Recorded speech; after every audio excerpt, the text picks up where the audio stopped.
ஸ்தோத்திரம், ஸ்தோத்திரம், ஸ்தோத்திரம்.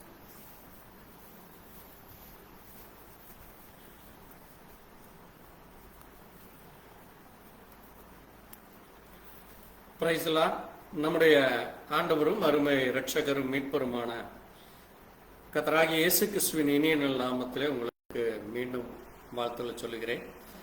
தேவனுடைய பெரிதான கிருபையினாலே இந்த நல்ல நாளிலும் கூட தேவ சமூகத்திலே நாம் வரும்படியாக தேவனாகிய கர்த்தர் நமக்கு இந்த நாளை ஆசீர்வதித்து கொடுத்திருக்கிறார். இந்த காலை வேளையிலே இந்த விசேஷித்த ஞாயிற்றுக்கிழமை தேவ சமூகத்திலே நாம் வரும்படியாக தேவன் நமக்கு பெரிய நன்மைகளையும் கிருபைகளையும் இரக்கங்களையும் தயவுகளையும் கொடுத்த தேவன், நம்மை வழிநடத்தி வாழ வைக்கிற தேவன், நம்மோடு கூட இருக்கிறவராகவே இருக்கிறேன் என்று வாக்குத்தத்தம் செய்த தேவன் அவர். அந்த வல்லமையுள்ள தேவன், அதிசயமானவர், ஆலோசனை கர்த்தர் என்று வேதம் அவரை குறித்து மகிமைப்படுத்துகிறது. அப்படிப்பட்ட அந்த மகிமையின் தேவனை, மகத்துவமானவரை, உன்னதமானவரை, உயர்ந்தவரை, நேற்றும் இன்றும் என்றும் மாறாதவரை, எண்ணிலடங்கா நன்மைகள் செய்தவரை, நமக்காய் ஜீவனை கொடுத்த அந்த ஜீவ அதிபதியை நடிகலந்த இருதயத்தோடு நாம் இந்த விசேஷித்த ஞாயிற்றுக்கிழமை காலை வேளையிலே தேவ கரத்திலே வர தேவன் நமக்கு அன்பையும் இரக்கத்தையும் தயவையும் கொடுத்தார். அந்த மகிமையின் தேவனுக்கு, மகத்துவமானவருக்கு நன்றி சொல்லும் விதமாக இந்த நேரத்திலே கர்த்தருடைய சமூகத்திலே இந்த ஆராதனையை ஒப்பு கொடுத்து நாம் ஜெபிக்கலாம். நாம் ஜெபிப்போம். ஸ்தோத்திரிக்கிறோம், ஸ்தோத்திரிக்கிறோம், ஸ்தோத்திரிக்கிறோம், ஸ்தோத்திரிக்கிறோம். ஆண்டவரே, கிருபை இரக்கம் நிறைந்தவரே, ஜீவனின் அதிபதியே, தேவாதி தேவனே, ராஜாதி ராஜாவே, கத்தாதி கத்தரே, கத்தராகி இயேசு கிறிஸ்துவே, மை துதிக்கிறோம் ஐயா, மை ஸ்தோத்திரிக்கிறோம். வானத்திலும் பூமியிலும் சகல அதிகாரங்களை படைத்த சர்வ வல்லமையுள்ள கத்தராகி இயேசு கிறிஸ்து நாமத்திலே எங்களுக்கு வெளிப்பட்டவரே, பூமியிலே ஆண்டவரே எங்களை மீட்கும்படியாய் மனுஷனாய் வந்தவரே, தேவகுமாரனே, ஜீவனின் அதிபதியே, ஜீவ அப்பமே, ஜீவ தண்ணீரே, யெகோவா ரஃபா, யெகோவா நிஷியா, யெகோவா ஷம்மாவாய் எங்களுக்கு சமாதானத்தை கொடுக்கிற தேவனாய் இருக்கிறீரோ. நீர் யெகோவா நிஷியாய் ஜெயத்தை கொடுத்த தேவனாயிரு. மகிமை மகத்துவங்களை உடைய பரிசுத்தம் உள்ள தேவனாயிரு. சேனைகளின் கர்த்தர் பரிசுத்தர் பரிசுத்தர் என்று சேராபீன்களும் கேராபீன்களும் உம்மை மகிமைப்படுத்துகிற இந்த நேரத்திலே நாங்களும் உம்மை மகிமைப்படுத்த எங்கள் வாய்களை திறந்து நாங்கள் அப்பா பிதாவே என்று சொல்லி உம்மை ஸ்தோத்தரிக்க எங்கள் உதடுகளை திறந்ததற்காய் நன்றி அப்பா. எங்கள் இருதயத்தை நீர் ஆண்டவரை சுத்திகரித்ததற்காய் நன்றி செலுத்தும். நம்முடைய இரத்த கோட்டைக்குள்ளாய் எங்களை மூடி மறைத்ததற்காய் நாங்கள் நன்றி செலுத்துகிறோம். ஆண்டவரே கதாவே, உங்களுடைய வார்த்தை சொன்னவார் நம்ம பரிசுத்த அலங்காரத்தோடைய கத்தரை தொழுது கொள்ளுங்கள் என்று சொன்னோம். நாங்கள் பரிசுத்தத்தோடு உம்மை தொழுது கொள்ள எங்களுக்கு கிருபை கொடுத்ததற்காய் நன்றி அப்பா. தேவனே, ஆண்டவரே உம்மை துதிக்கிறோம். ஆண்டவரே கதாவே, உம்மை துதிக்கிற அந்த துதி ஸ்தோத்திரங்களை சொல்ல எங்கள் ஆண்டவரே நாங்கள் ஆண்டவரே உம்மை சமூகத்தில் வர நீர் எங்களுக்கு கிருபை கொடுத்ததற்காய் நன்றி செலுத்தும். நீர் எத்தனையோ ஆண்டவரே பிள்ளைகள் இந்த பூமியிலே ஜீவித்தார். எங்களை நீர் விசேஷமாய் தெரிந்தெடுத்துக் கொண்டிரும். ஆண்டவரே, இந்த பூமி முழுவதும் உம்முடைய காருண்யத்தால் நிறைந்திருக்கிறதுக்குத்தான், உம்முடைய இரக்கத்தினாலும் உம்முடைய அன்பினாலும் ஆண்டவரே அந்த மகிமையும் மகத்துவம் நிறைந்த அந்த பூமியிலே எங்களை ஆண்டவரே குப்பைகளும் தூசிகளுமாயிருந்த எங்களை நீர் தெரிந்தெடுத்ததற்காய் நன்றி சொல்லுங்கள். உம்முடைய கையின் கிரியைகளாய் நீர் எங்களை வழிநடத்தி கொண்டிருப்பதற்காய் நன்றி செலுத்துகிறோம். தொடர்ந்து உம்முடைய இரக்கம் உம்முடைய பிள்ளைகளாகி எங்களுக்கு கிடைக்கும். இந்த நாளை ஆசீர்வதித்து தாரும். ஆராதனையின் துவக்கம் முதல் முடிவு வரை உம்முடைய பிரசன்னம் இருக்கும். வந்துள்ள பிள்ளைகளை பெயர் பெயரா நீர் ஆசீர்வதி. வர தடப்பட்ட பிள்ளைகளை கர்த்தர் ஒரு விஷயம் கூட கண்ணோக்கிப்பார். தேவன் தாமே ஒரு விஷயம் கூட இருதயத்திலே பேசி ஆண்டவரே கர்த்தருடைய ஆலயத்திற்கு போவோம் வாருங்கள் என்று சொன்னவர் இங்கே மன உற்சாகத்தோடும் ஆண்டவரே உண்மையான உத்தமான இருதயத்தோடும் ஆண்டவரே நாங்கள் வந்து உம்மை தொழுது கொள்ள ஆண்டவரே உம்மை ஆராதிக்க தேவன் எங்களுக்கு அந்த உற்சாகத்தை தர வேண்டும், அந்த உணர்வை தர வேண்டுமா. அந்த பிள்ளைகள் முழுவதுமாய் தங்களை தாழ்த்துகிற பிள்ளைகளை நம்முடைய கரத்திலே வர தேவ இரக்கம் தர வேண்டுமா. இயேசு கிறிஸ்து நம்முடைய பரிசுத்த நாமத்தில் ஜெபிக்கிறோம் எங்கள் ஜீவனுள்ள தகப்பனே, ஆமாம். கர்த்தர் தாமே எங்கள் ஒவ்வொருவரையும் ஆசீர்வதிப்பாராக. ஆண்டவருடைய நாம மகிமைக்காக பாடல்களை பாடி நாம் கர்த்தரை மகிமைப்படுத்துவோம். தேவ நாம மகிமைக்காக நாம் பாட்டு புத்தகத்திலே இந்த நேரத்திலே தேவ சமூகத்திலே நாம் வர தேவன் நமக்கு கிருபையை கொடுத்திருக்கிறார். தேவன் நமக்கு இரக்கத்தை கொடுத்திருக்கிறார். அப்படிப்பட்ட தேவனை நாம் மனமகிழ்ச்சியோடு நாம் ஆராதிக்க வந்திருக்கிறோம். நாம் அவரை தொழுது கொள்ள வந்திருக்கிறோம். அப்படிப்பட்ட பிள்ளைகளாகிய நாம் இந்த நேரத்திலே பாடல் மூலமாய் கர்த்தரை மகிமைப்படுத்தலாம். கர்த்தரின் கை குறுகவில்லை, கர்த்தரின் வாக்கு மாறிடாதே என்கிற பாடல் மூலமாய் கர்த்தருடைய கரமானது அது ஒவ்வொரு நாளும் நம்மை தேர்ச்சுகிறதாக, அவருடைய வாக்கு எந்த நாளும் மாறாததாக இருக்கிறது. அவருடைய பிள்ளைகளாகிய நாம் அவரை அறிந்து கொள்ள, அவரை ஏற்றுக்கொள்ள, பிள்ளைகளாய் மாறிட தேவன் நமக்கு அருள் புரிந்தார். அப்படிப்பட்ட நாம் எந்த காரியத்திலும் பதறாதபடி, கலங்காதபடி, நாம் என்றைக்கும் பிழைக்கத்தக்கதாக தேவன் நமக்கு ஜீவனையே கொடுத்திருக்கிறார். அப்படிப்பட்ட தேவனுக்கு 1182வது பாடல் மூலமாக கர்த்தரின் கை குறுகவில்லை என்கிற பாடல் மூலமாய் நாம் மகிமைப்படுத்தலாம். கர்த்தரின் கை குறுகவில்லை, கர்த்தரின் வாக்கு மாறிடாதே, சுத்தங்களாய் மாறிடவே சுதனருள் புரிந்தனரே. சுத்தங்களாய் மாறிடவே சுதனருள் புரிந்தனரே. விசுவாசியே நீ பதறாதே, விசுவாசியே நீ கலங்காதே, விசுவாசியே நீ பதறாதே, விசுவாசியே நீ கலங்காதே. விசுவாசத்தால் நீதிமான் இன்றும் என்றும் பிழைப்பான். விசுவாசத்தால் நீதிமான் இன்றும் என்றும் பிழைப்பான். கர்த்தரின் கை குறுகவில்லை, கர்த்தரின் வாக்கு மாறிடாதே, சுத்தங்களாய் மாறிடவே சுதனருள் புரிந்தனரே. சுத்தர்களாய் மாறிடவே சுதனருள் புரிந்தனரே.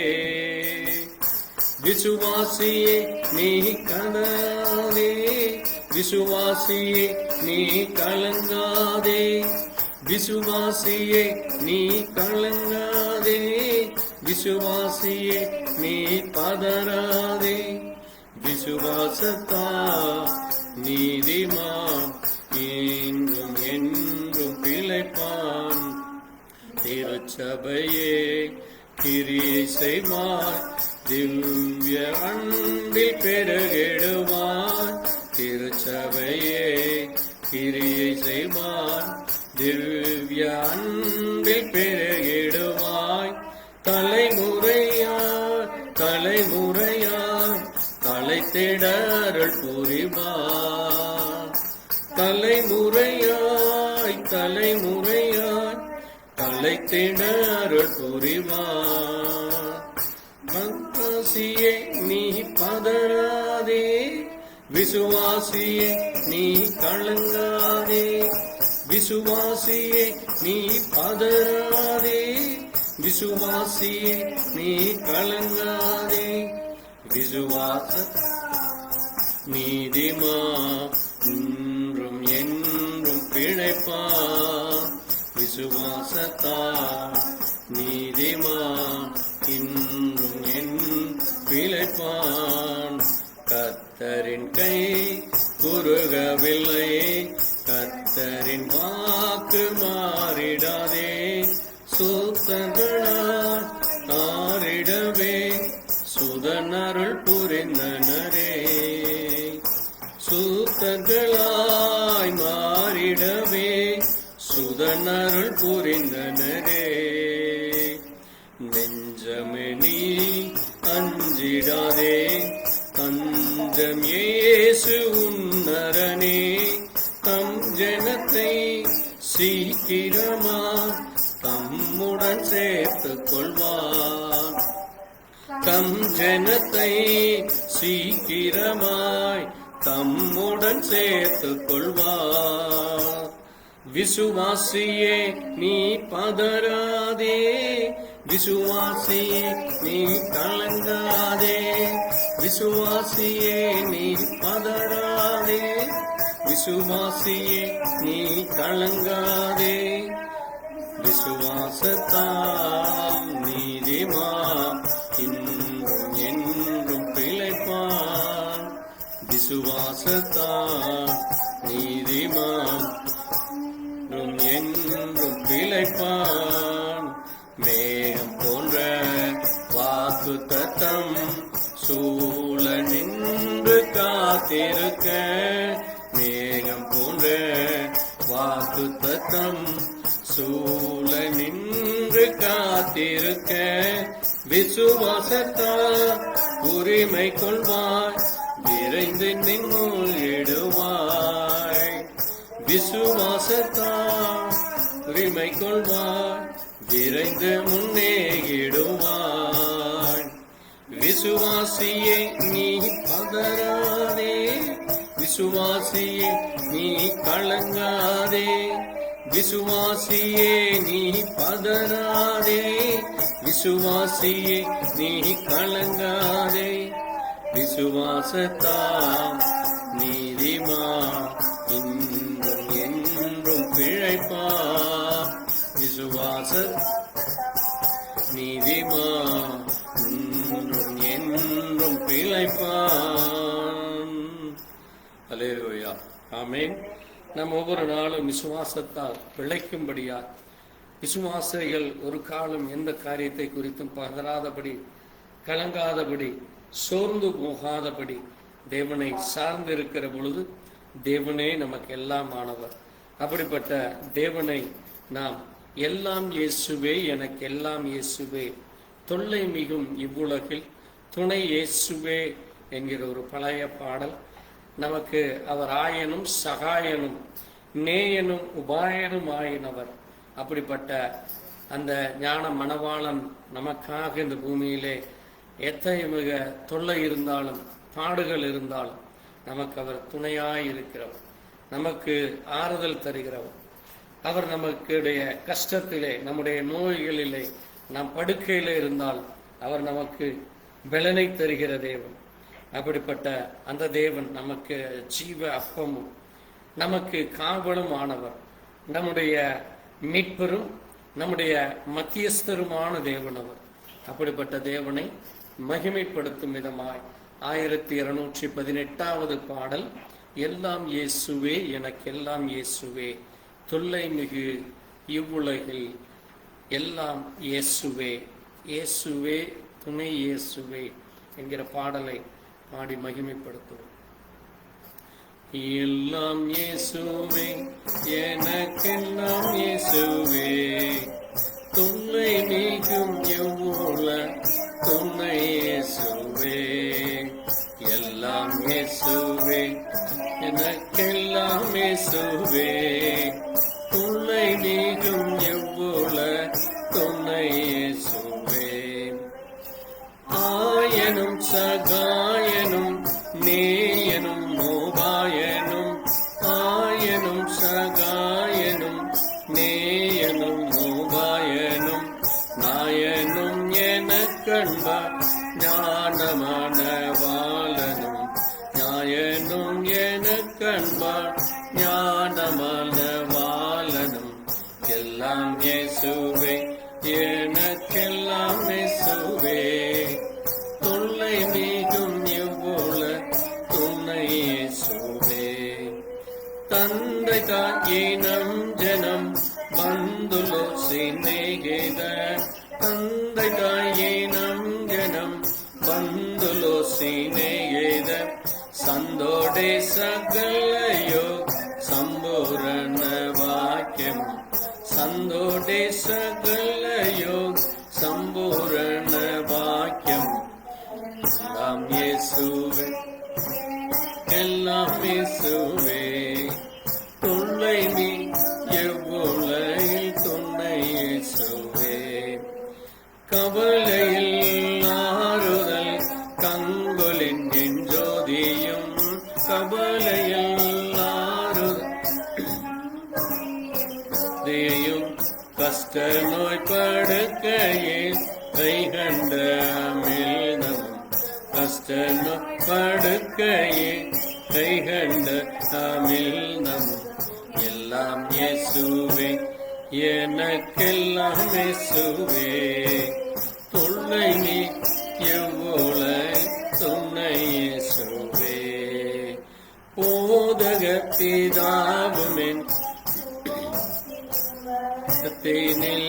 போதக பிதாவுமென் போக்கினின் மரத்தினின் ஆதரவு செய்திடும் கூட்டாளியும் தோழனும் ஆதரவு செய்திடும் கூட்டாளியும் தோழனும் எல்லாம் இயேசுவே எனக்கெல்லாம் இயேசுவே துணை துணை இயேசுவே ஆஸ்தியும் சம்பாத்தியமும் அணியும் ஆபரணமும் ஆஸ்தியும் சம்பாத்தியமும் பிணையாழியும் மீட்ப பிரியமத்தியஸ்தரும் பிணியாழியும் மீட்ப பிரியமத்தியஸ்தரும் எல்லாம் இயேசுவே எனக்கெல்லாம் இயேசுவே தொல்லை நீகும் எவ்வுல துணை இயேசுவே ஆன ஜீவ அப்பமும் ஆவலும் என் காவலும் ஆன ஜீவ அப்பமும் ஆவலும் என் காவலும் ஞான கீதமும் சதுரும் நாட்டமும் கொண்டாட்டமும் சன கீதமும் சதுரும் நாட்டமும் எல்லாம் இயேசுவே எனக்கெல்லாம் இயேசுவே துணை நீகும் எவ்வுல துணை இயேசுவே எல்லாம் இயேசுவே எனக்கெல்லாம் இயேசுவே தொல்லை நீகும் எவ்வுல துணை இயேசுவே. ஆமென். நம்முடைய இயேசு அவரே எல்லாவற்றையும் செய்கிறவராய் அவரை பாடி இன்னும் ஒரு பாடல் மூலமாய் அவரை மகிமைப்படுத்தலாம். இயேசு நீங்க இருக்கையில் நாங்க சோர்ந்து போவதில்லை என்கிற பாடல் 1258வது பாடல். இயேசு நீங்க இருக்கையிலே நாங்க சோர்ந்து போவதில்லை. இயேசு நீங்க இருக்கையிலே நாங்க சோர்ந்து போவதில்லை. நீங்க எல்லாமே பார்த்து கொள்வீங்க, நீங்க எல்லாம் பார்த்து கொள்வீங்க. இயேசு நீங்க இருக்கையிலே நாங்க சோர்ந்து போவதில்லை. சமாதான காரண நீங்க தானே, சார்ப வல்லவரும் நீங்க தானே. சமாதான காரண நீங்க தானே, சர்வ வல்லவரும் நீங்க தானே. இயேசு நீங்க இருக்கையிலே நாங்க சோர்ந்து போவதில்லை. இயேசு நீங்க இருக்கையிலே நாங்க சோர்ந்து போவதில்லை. அதிசய தேவன் நீங்க தானே, ஆலோசனை கர்த்தர் நீங்க தானே. அதிசய தேவன் நீங்க தானே, ஆலோசனை கர்த்தர் நீங்க தானே. தாயும் தகப்பனும் நீங்க தானே, தாயும் தகப்பனும் நீங்க தானே. தாங்கும் சுமை தாங்கி நீங்க தானே, தாங்கும் சுமை தாங்கி நீங்க தானே. இயேசு நீங்க இருக்கையிலே நாங்க சோர்ந்து போவதில்லை. இயேசு நீங்க இருக்கையிலே சோர்ந்து போவதில்லை. இருள் நீக்கும் வெளிச்சம் நீங்க தானே, ரட்சிப்பின் தேவன் நீங்க தானே. இருள் நீக்கும் ரட்சிப்பின் நீங்க தானே, வலியும் சத்தியமும் நீங்க தானே, வலியும் சத்தியமும் நீங்க தானே, வாழ்வழிக்கும் வல்லல் நீங்க தானே, வாழ்வழிக்கும் வல்லல் நீங்க தானே. இயேசு நீங்க இருக்கையில நாங்க சோர்ந்து போவதில்லை, இயேசு நீங்க இருக்கையில் நாங்க சோர்ந்து போவதில்லை, நீங்க எல்லாமே பார்த்து கொள்வீங்க, நீங்க எல்லாம் பார்த்து கொள்வீங்க. ஆமென். நம்முடைய தேவன் இருக்கையில் நம்ம ஒன்றை குறித்தும் கவலைப்படாத, எல்லாவற்றையும் அவருடைய சமூகத்திலே நாம் ஸ்தோத்திரத்தோடு வேண்டுதலோடு விண்ணப்பத்தோடு தேவனுக்கு தெரிவிக்கும் பொழுது அவர் நமக்கு சமாதானத்தை தருகிற தேவனாய் இருக்கிறார். சந்தோஷத்தையும் நீடிய மகிழ்ச்சியும் நித்திய பேரின்பத்தையும் தருகிற ஒரே தேவன், மெய்யான தேவன், வழியானவர், சத்தியமானவர், ஜீவனானவர், தாயும் தகப்பனுமான அந்த மகிமையின் தேவனை மகிமைப்படுத்தும் வண்ணமாய் நம் மத்தியில் இருக்கிற மகன் ஜான் இந்த காரியத்திற்காக தேவனை தொடர்ந்து நாம் ஆராதிக்க தொழுது கொள்ள தேவ கிருபை இந்த 7 மாதங்கள் கனிமணி போல பாதுகாத்து, இந்த 7வது மாதத்திலும் இந்த 18 நாட்கள் கர்த்தர் நம்மை கனிமணி போல காத்து இந்த 19ஆம் நாளிலே நாம் இந்த ஞாயிற்றுக்கிழமை வேளையிலே அவரை ஆராதிக்க தொழுது கொள்ள அவருடைய சமூகத்திலே நாம் ஒன்று கூடி நாம் அவரை தேவனை மகிமைப்படுத்த நாம் ஆராதனை பாடல்கள் மூலமாய், மகிமையின் பாடல்கள் மூலமாய், ஸ்தோத்திர பலிகள் மூலமாய் அவருக்கு நன்றி சொல்ல தேவன் கொடுத்த கிருபைக்காய் தேவ பிள்ளைகள் ஒன்று கூட தேவன் இரக்கம் பாராட்டுவதற்காக தேவனை மகிமைப்படுத்தி ஜெபிக்கலாம். ஸ்தோத்திரம் ஆண்டவரே, உம்மை துதிக்கிறோம் துதிக்கிறோம் துதிக்கிறோம். நன்றி ஐயா, நன்றி ராஜா.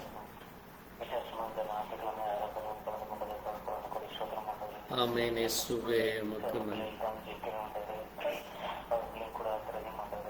ஆமென். இயேசுவே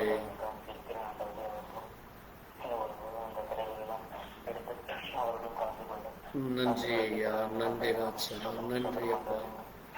ஆமென். ஆமென். இயேசுவே ஸ்தோத்திரம் ஐயா, ஸ்தோத்திரிக்கிறோம். ஆமென். ஆமென். இயேசுவே உம்மை துதிக்கிறோம் துதிக்கிறோம் துதிக்கிறோம் அப்பா. ஆமென். இயேசுவே ஸ்தோத்திரம் அப்பா, ஸ்தோத்திரம் அப்பா. ஆமென். ஆமென். இயேசுவே கிருபை கிருபை ராஜா.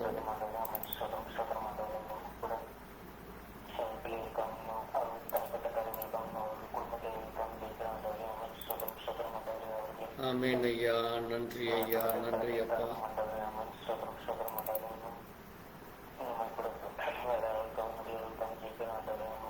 இயேசுவே இரக்கம் அப்பா, இரக்கம் ஐயா, இரக்கம் ராஜாவே, இரக்கம் அப்பா.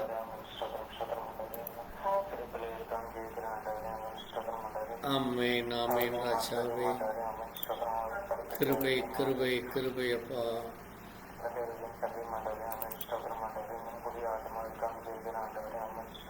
நன்றி ஐயா, நன்றி ராஜா. ஆமென். ஆமென். இயேசுவே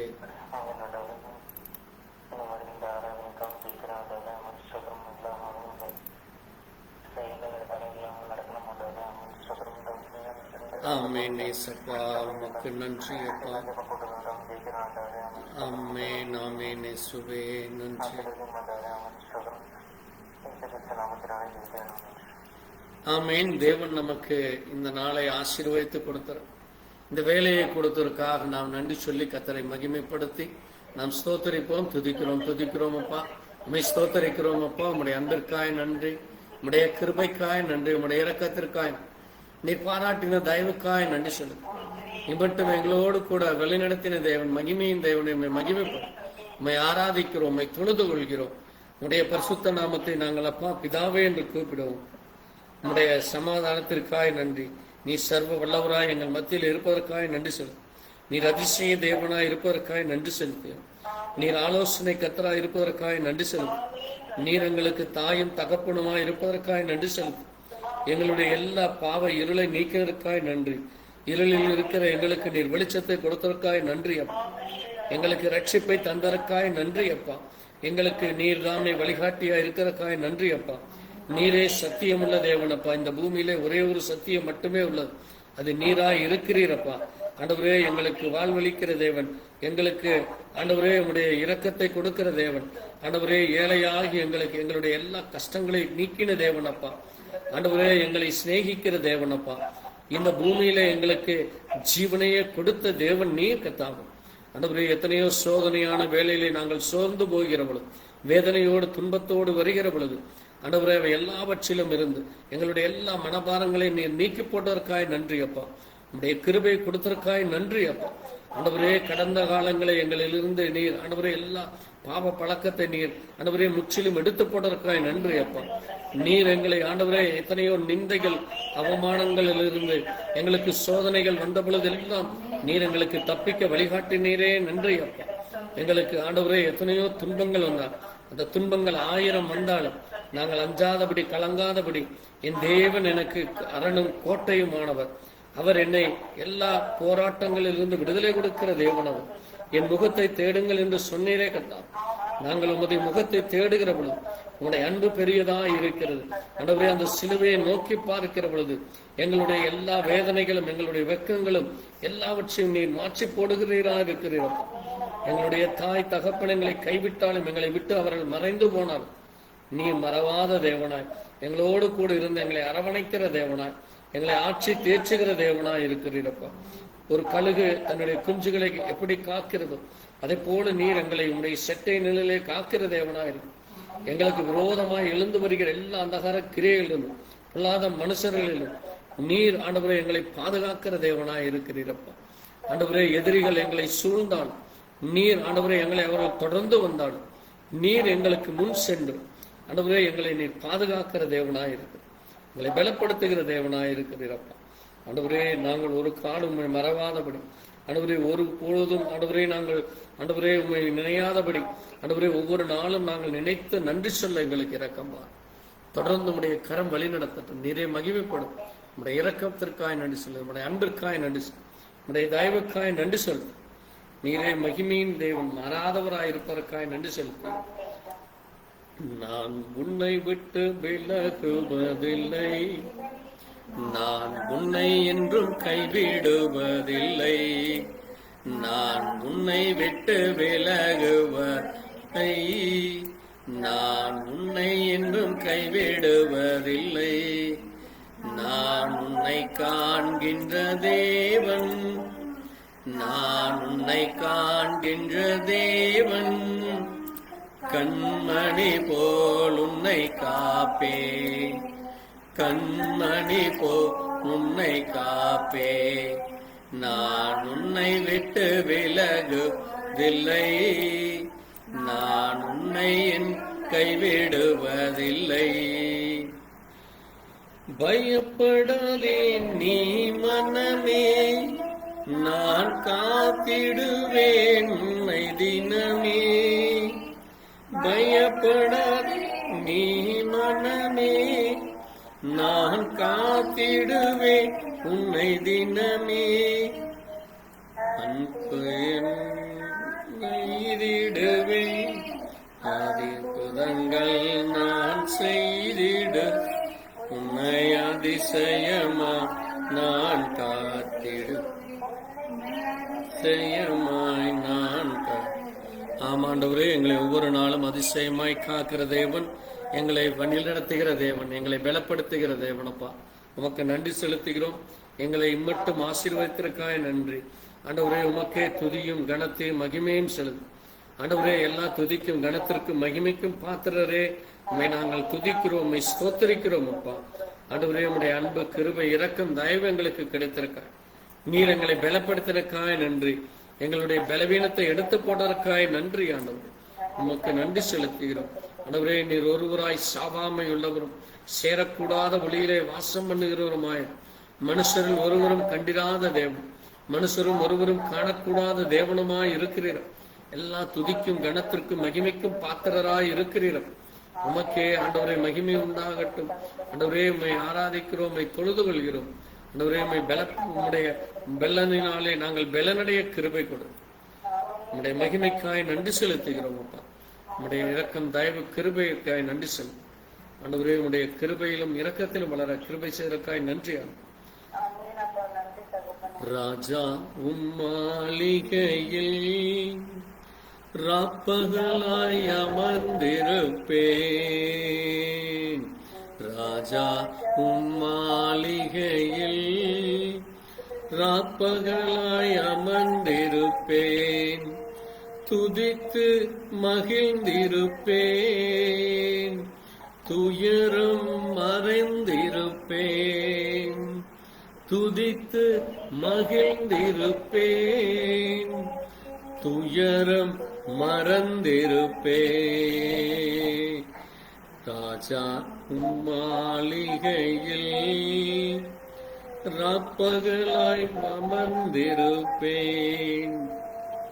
ஆண்டவரே, ஒவ்வொரு நாளும் நீர் எங்களுடைய ராஜாவாய் உம்முடைய மாளிகையில அமர்ந்து உம்மை ஆராதிக்க உம்மை தொழுது நீர் எங்களுக்கு கிருபை கொடுத்திருக்காய் நன்றி. இரக்கம் பாராட்டுக்காய் நன்றி. உம்முடைய அன்பிற்காய் நன்றி, தயவுக்காய் நன்றி சொல்ல.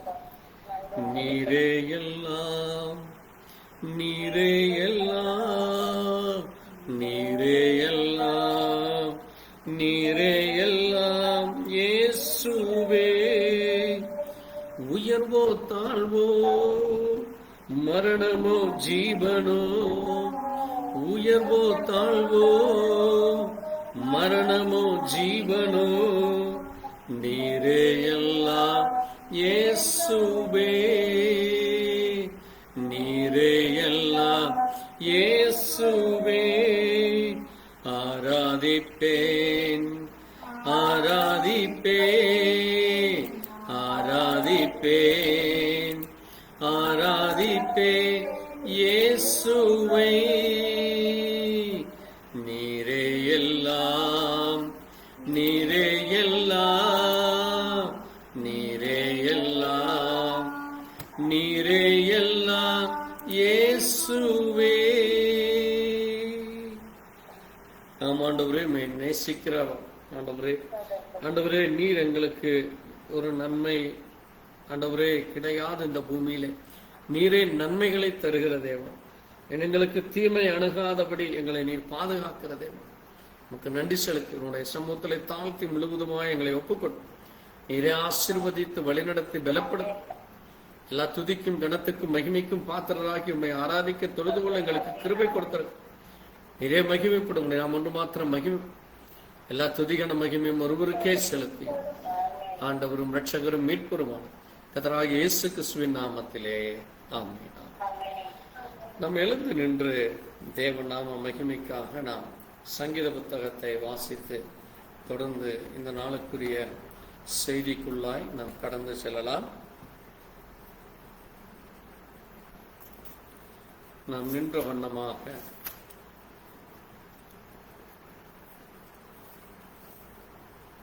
சங்கீத புத்தகம் 14ஆம் சங்கீதத்தை நாம் மாறி மாறி வாசிக்கலாம்.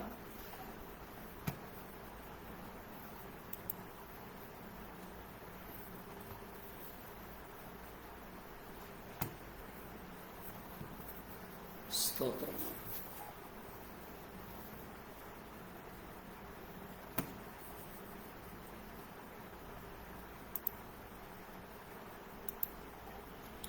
பதினாலாம் சங்கீதம். தேவன் இல்லை என்று மதிகட்டவன் தன் இருதயத்திலே சொல்லிக்கொள்ளும். அவர்கள் தங்களை கெடுத்து அருவருப்பான கிரிகளை செய்து வருகிறார்கள். நன்மை செய்கிறவன் ஒருவனும் இல்லை.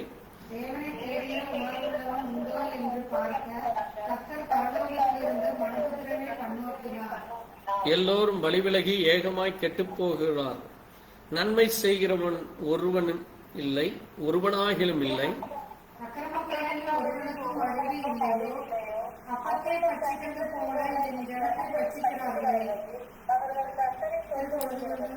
அங்கே அவர்கள் மிகவும் பயந்தார்கள். தேவன் நீதிமானுடைய சந்ததியோடு இருக்கிறார்.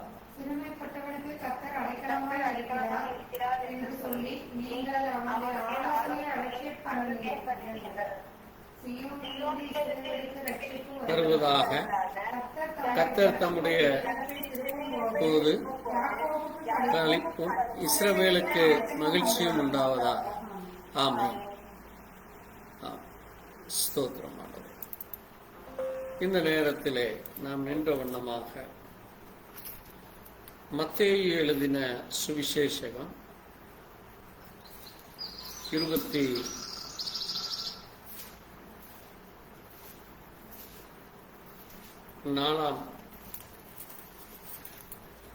அதிகாரம்.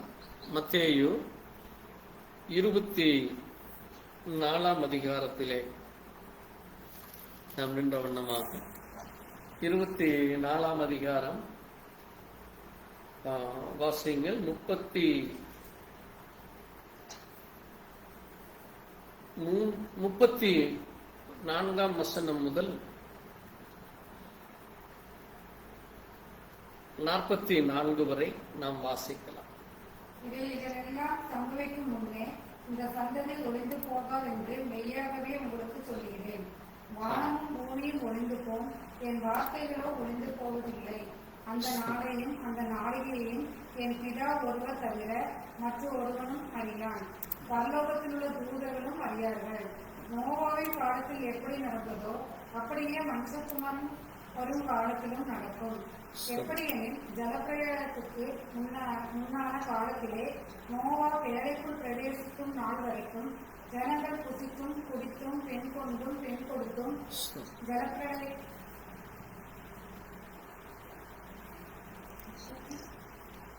44 வரை ஜலப்பிரளயம் வந்து அனைவரையும் வாரிக்கொண்டு போகும் மற்றும் உணராதிருந்தார்கள். அப்படியே மனுஷகுமாரன் வரும் காலத்திலும் நடக்கும். அப்பொழுது 2 பேர் வயலில் இருப்பார்கள். ஒருவன் ஏற்றுக்கொள்ளப்படுவான், ஒருவன் கைவிடப்படுவான். 2 ஸ்திரீகள் ஏந்திரம் மறைத்துக் கொண்டிருப்பார்கள். ஒருத்தி ஏற்றுக்கொள்ளப்படுவாள், ஒருத்தி கைவிடப்படுவாள். உங்கள் ஆண்டவரே இன்ன நாளிலே வருவார் என்று நீங்கள் அறியாதிருக்கிறபடினால் விழித்திருங்கள். திருடன் இன்ன ஜாமத்தில் வருவான் என்று வீட்டெஜமான் அறிந்திருந்தால் அவன் விழித்திருந்து தன் வீட்டை கண்ணாமத்தவன் என்று அறிவீர்கள். நீங்கள் நினையாத நாளிலே மனுஷகுமாரன் வருவார், ஆதலால் நீங்களும் ஆயத்தமாய் இருங்கள். ஆமென். ஸ்தோத்திரம். வாசித்த வார்த்தைகளுக்காய் நன்றி சொல்லி நாம் ஜெபிக்கலாம். எங்களை நேசிக்கிற எங்கள் நல்ல ஆண்டவரே, கர்த்தராகிய இயேசு கிறிஸ்துவின் அருமையான நாளிலே ஆண்டவரே, நாங்கள் உண்மை ஆராதிக்க தொழுதுக்குள்ள நீர் இந்த வேலையை கொடுத்திருக்காய் நன்றி செலுத்தி தொடர்ந்து இந்த நாளிலும் கூட ஆண்டவரே, இதோ இந்த வேதத்திலே அன்றைக்கு நீர் உம்முடைய சீஷர்களோடு அநேக காரியங்களை அந்த 3 ஆண்டுகள் பேசினேன். ஆனால் நீர் இந்த உலகத்தை விட்டு எடுத்துக்கொள்வதற்கு முன்பாக உம்முடைய சீஷர்களுக்கு நீர் ஆண்டவரே அநேக காரியங்களை சொல்லுகிற பொழுது சீஷர்கள் உம்மிடத்திலே சில கேள்விகளை கேட்கிறதை நாங்கள் இந்த அதிகாரத்திலே பார்க்கிறோம். அப்பொழுது அவர்கள் ஒரு 3 கேள்விகள் உம்மிடத்திலே வந்து அவர்கள் நீர் தனித்திருக்கிற பொழுது உம்மிடத்திலே வந்து இந்த கேள்விகளை கேட்டார்கள் என்று நாங்கள் பார்க்கிறோம். அந்த கேள்விகளை நாங்கள் இந்த நாளிலும் கூட வாசித்து தியானிக்க எங்களுக்கு நீர் இரக்கம் பாராட்டினீரப்பா. அதனுடைய மகிமையான மகத்துவமான காரியத்தை அது எங்களுக்கு சொல்லப்பட்ட ஒரு எச்சரிக்கையாய் மட்டுமல்ல, அது எங்கள் நாட்களிலே அது நடக்கிறது. அந்த நடக்கிற காரியத்திற்கு நீங்கள் எச்சரிக்கையாய் இருங்கள், ஜாக்கிரதையாய் இருங்கள், வஞ்சிக்கப்பட்டு போகாதீர்கள் என்று எங்களை நீர் எச்சரிக்கிறீரப்பா. இந்த பூமியானது அது எவ்வளவு வஞ்சகத்திலும் கொடிய பாவத்திலும் கொடுமை நிறைந்ததாய் இருக்கும் என்று நீர் ஆண்டவரே சொல்லி அதை தீர்க்க தரிசனமாய் சுமார் 2000 ஆண்டுகளுக்கு முன் சொன்ன காரியம் இன்றைக்கு நாங்கள் எங்கள் கண்களினாலே காண ஆண்டவரே அது எவ்வளவு ஒரு பயத்தை நடுக்கத்தை கொடுக்கிறது என்ற அந்த உணர்வு எங்களுக்கு வர வேண்டும் அப்பா. அதுவே உம்முடைய பிள்ளைகளுக்கு நீர் எச்சரிக்கிற எச்சரிப்பாய் இருக்கிறது. நாங்கள் அவைகளை விட்டு விலகி எவ்விதமாய் வாழ வேண்டும்,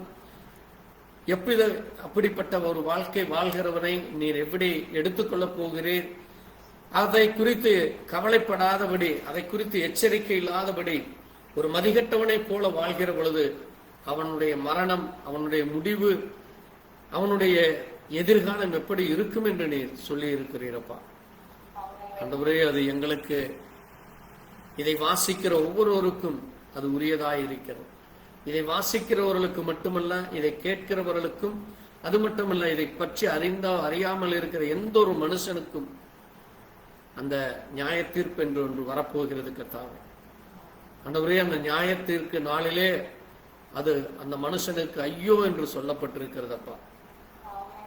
ஆண்டவரே, நாங்கள் அந்த ஐயோ என்று சொல்லி எங்களை நாங்களே அழித்துக் கொள்ளாதபடி இதோ இந்த நாளிலும் அது என்ன சொன்னது, அது எங்களுடைய வாழ்விலே எங்களை சுற்றி என்ன நடந்து கொண்டிருக்கிறது என்று அதை உணர்ந்து கொள்ள ஒரு விஷயம் கூட எங்களுக்கு இரக்கம் பார்.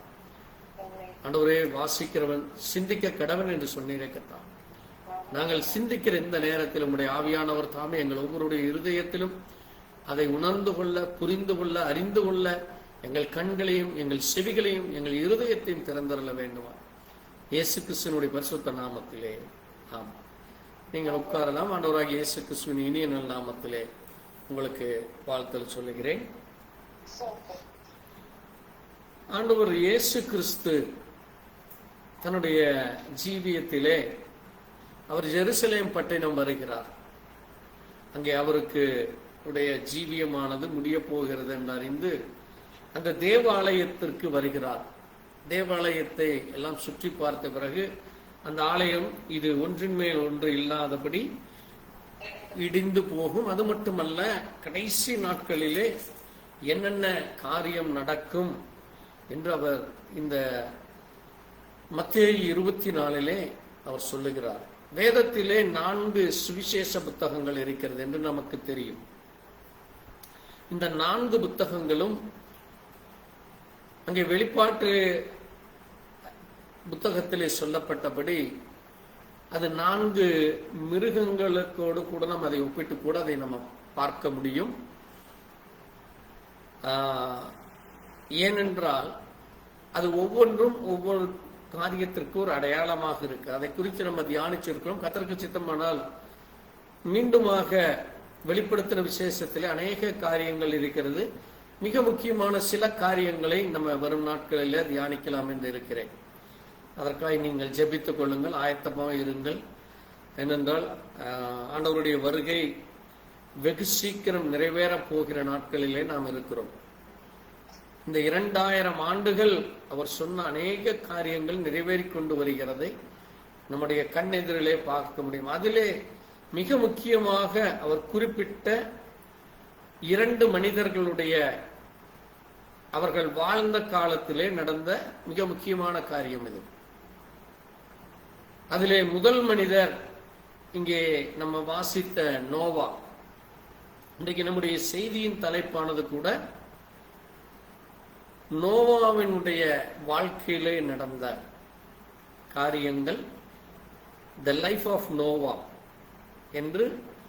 நோவாவினுடைய நாட்களிலும் அந்த நாட்களிலே வாழ்ந்த ஜனங்கள், நோவா எப்படி இருந்தார், அந்த குடும்பம் எப்படிப்பட்ட குடும்பமாக இருந்தது, அவர்களுக்கு தப்பிக்க தேவன் என்ன காரியம் செய்தார், அதற்கு பிறகு தேவன் எப்படி அவர்களை பாதுகாத்து வழி நடத்தினார் என்று நம்ம ஒரு 2 அல்லது 3 வாரங்கள் நம்ம அந்த காரியத்தை குறித்து தியானிக்கலாம். இங்கே ஆண்டவர் இடத்திலே இந்த சீஷர்கள் கேட்கிறார்கள். அவரிடத்திலே 3ஆம் அதிகாரத்திலே 3வது வசனத்திலே மத்தேயு 24:3 கேட்கிறார்கள், இவைகள் எப்பொழுது சம்பவிக்கும், இவைகள் எப்பொழுது சம்பவிக்கும், உம்முடைய வருகைக்கும், பாருங்க எப்பொழுது சம்பவிக்கும் என்று, உம்முடைய வருகைக்கும் இந்த உலகத்தின் முடிவுக்கும் அடையாளம் என்ன?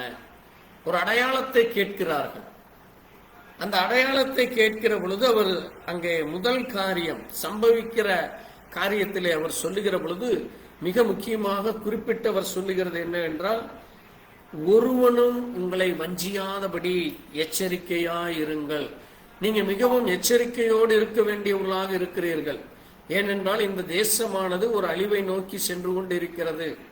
நீங்களே எச்சரிப்போடு இருக்கும் பொழுது மட்டுமே அந்த எச்சரிப்பிலிருந்து நீங்கள் தப்பிக்கொள்ள முடியும். உங்களுடைய ஜீவியமானது இந்த உலகத்திலே காணப்படுகிற அசுத்தத்தில் இருந்தும், அருவருப்பில் இருந்தும், அக்கிரமத்தில் இருந்தும், மீறுதலில் இருந்தும் நீங்கள் தப்பிக்க வேண்டுமானால் நீங்கள் மிகவும் எச்சரிக்கையோடு இருக்க வேண்டும், மிகவும் கவனத்தோடு இருக்க வேண்டும். நீங்க கவனம் இல்லாமல் இருக்கிற பொழுது, எச்சரிக்கை இல்லாமல் இருக்கிற பொழுது எப்படி வேண்டுமானாலும் நீங்கள் ஏமாற்றப்படலாம். யார் வேண்டுமானாலும் உங்களை ஏமாற்றி விடுவார்கள். வேதம் அதைத்தான் சொல்லுகிறது. உங்களுடைய தாய் கூட உங்களை ஏமாற்றி விடலாம், தகப்பன் கூட உங்களை ஏமாற்றி விடலாம். உங்களுடைய உறவினர்கள், அண்ணன் தம்பிகளோ அல்லது உடன்பிறப்புகளோ அல்லது உங்களை சுற்றி இருக்கிற நண்பர்களோ உறவினர்களோ யார் வேண்டுமானாலும் உங்களை ஏமாற்றி விடுவார்கள். ஏனென்றால் அங்கே வீட்டுக்கு வீடு, தேசத்துக்கு தேசம், அங்கே பிரிவினை வரும் என்று ஆண்டவர் சொல்லி எச்சரிக்கிறார். பிரிவினை ஏற்படும். யார் வேண்டுமானாலும் ஏமாற்றப்பட்டு எப்படி வேண்டுமானாலும் உங்களுடைய ஜீவியத்தை அழித்து போட பிசாசானவன் இன்றைக்கு ஒவ்வொரு மனிதர்களையும் தந்திரத்தோடு செயல்படுகிறான். பேச்சிலிருந்து, செய்கைகளில் இருந்து, உங்களோடு பழகுகிற காரியங்களில் இருந்து. ஏனென்றால் சாத்தானுக்கு ஒரே ஒரு குறிக்கோள் என்னவென்றால், இந்த பூமியிலே அவனுடைய அழிவு நெருங்கிவிட்டது. அவனுடைய அழிவு நெருங்கிவிட்டது. ஆகவே அவனோடு கூட சேர்ந்து யாரையெல்லாம் ஏமாற்ற முடியுமோ அவர்களையும் கொண்டு போய் அந்த நரகத்திலே தள்ள வேண்டி, அவனோடு கூட அந்த அக்னி கடலிலே சுட்டு சாம்பல் எரிக்கப்பட அவன் இழுத்து கொண்டு போகத்தான் போகிறான். அதுதான் ஆண்டவர் சொல்லுகிற எச்சரிப்பு. வஞ்சிக்கிற காரியம். யார் வேண்டுமானாலும் உங்களை ஏமாற்றலாம். நம்ம அதை லிஸ்ட் போட்டு சொன்னோம்னா அவ்வளவு காரியம் இருக்கு. அப்ப பாருங்க, ஆண்டவர் சொல்றாரு, இன்னொரு முக்கியமான காரியத்தை சொல்கிறார். அவருடைய பெயரை தெரித்து கொண்டு வந்து கிறிஸ்து என்று கூட சொல்லி வஞ்சிப்பார். இன்றைக்கு அது நடந்துட்டு இருக்கு. நம்முடைய இந்தியாவிலே இந்த காரியம் இன்றைக்கு அதிகமாக காணப்படவில்லை. ஆனால் ஆப்பிரிக்க தேசத்திலே இன்றைக்கு, இன்னும் அநேக வெளிநாடுகளிலே நீங்க யூடியூப்ல கூட பார்க்கலாம், இயேசு கிறிஸ்து இந்தியாவில் பிறந்தார் என்றும், அவர் ஒரு இந்து என்று இப்படி குழப்படி பண்ணி செய்து கொண்டு, அல்லது இயேசு கிறிஸ்து மரிக்கவே இல்லை, அல்லது இயேசு கிறிஸ்து மரித்தார் அதற்கு பிறகு உயிர் தெழவே இல்லை, இப்படி உங்களை குழப்பும்படியாக அநேகர் எழுந்திருக்கிறார்கள்.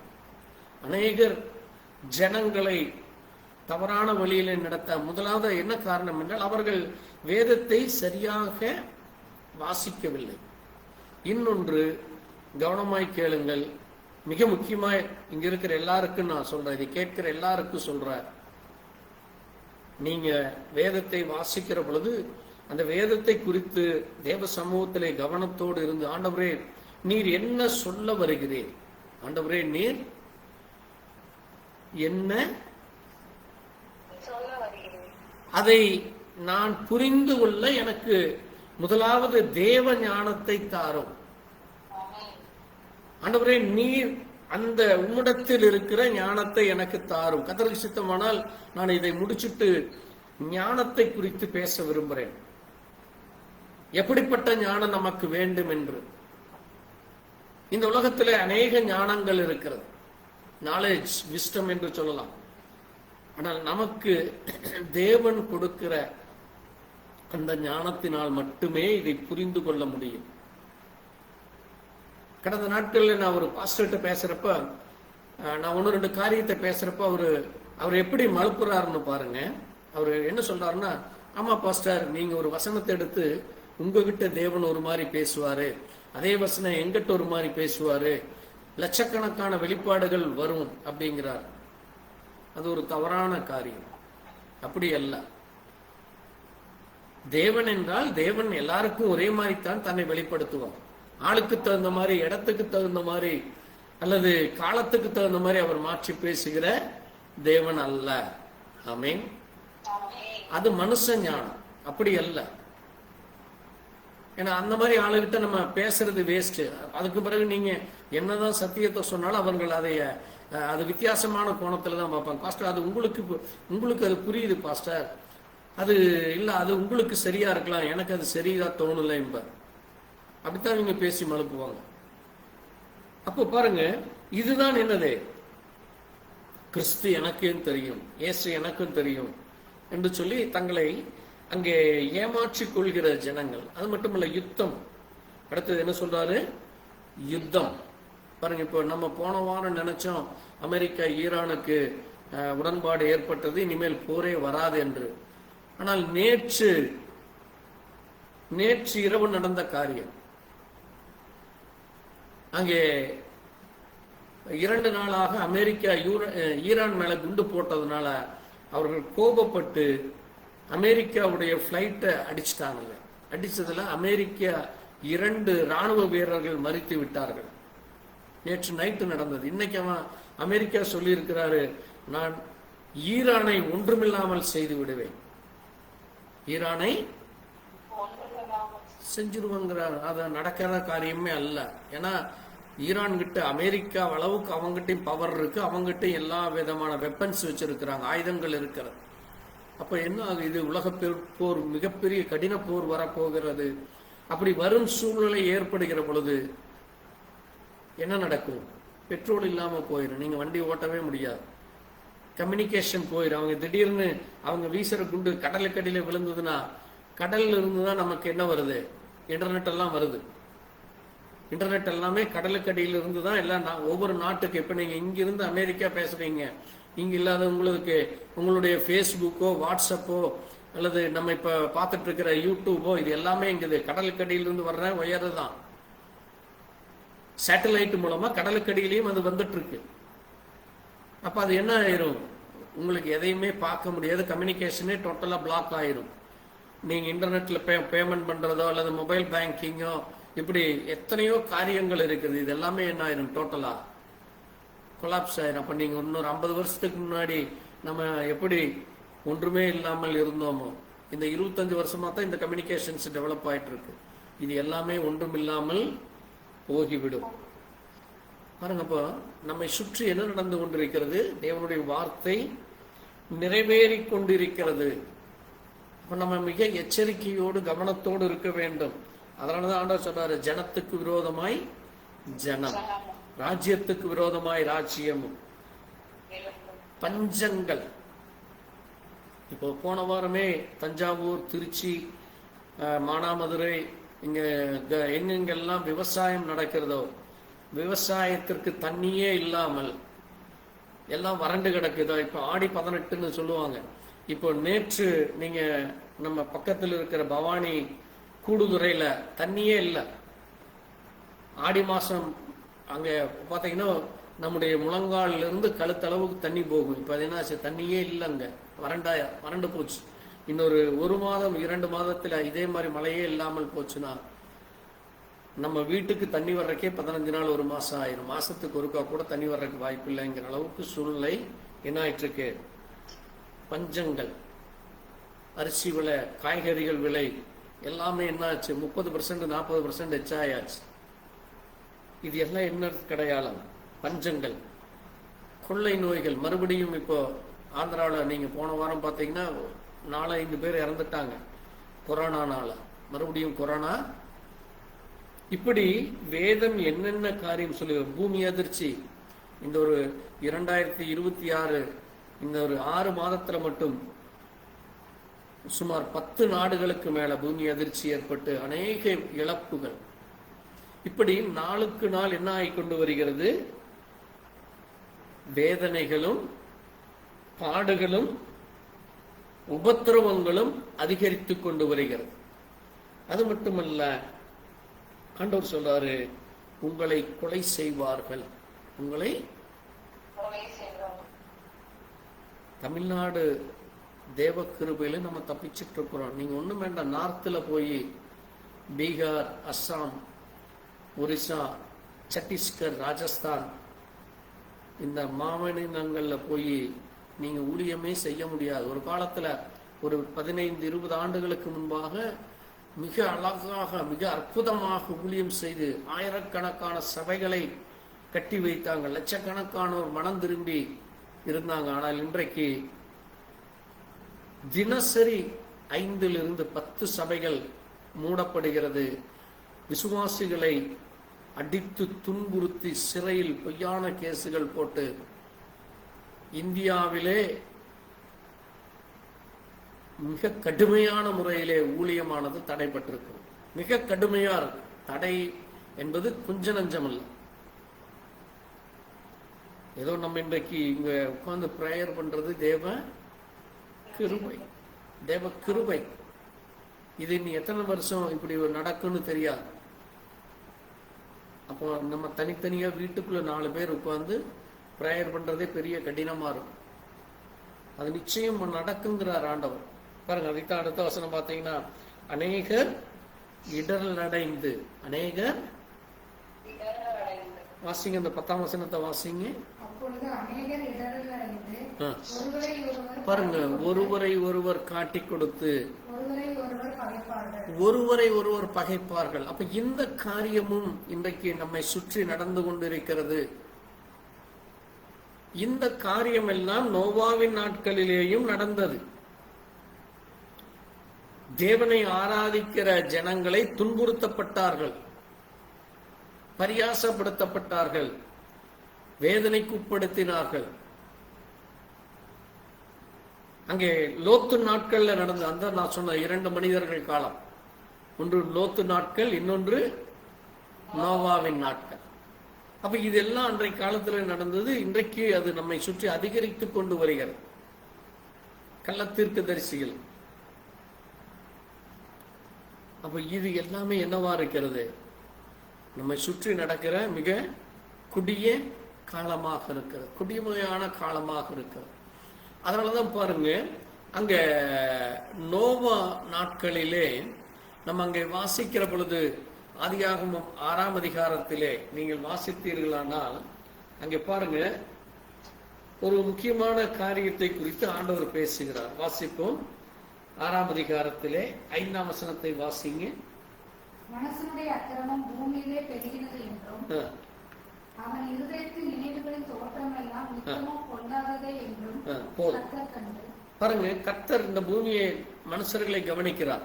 அவர் எப்படி இன்றைக்கு கவனித்துக் கொண்டிருக்கிறாரோ அதே போல நோவாவின் நாட்களிலும் அவர் என்ன செய்தார்?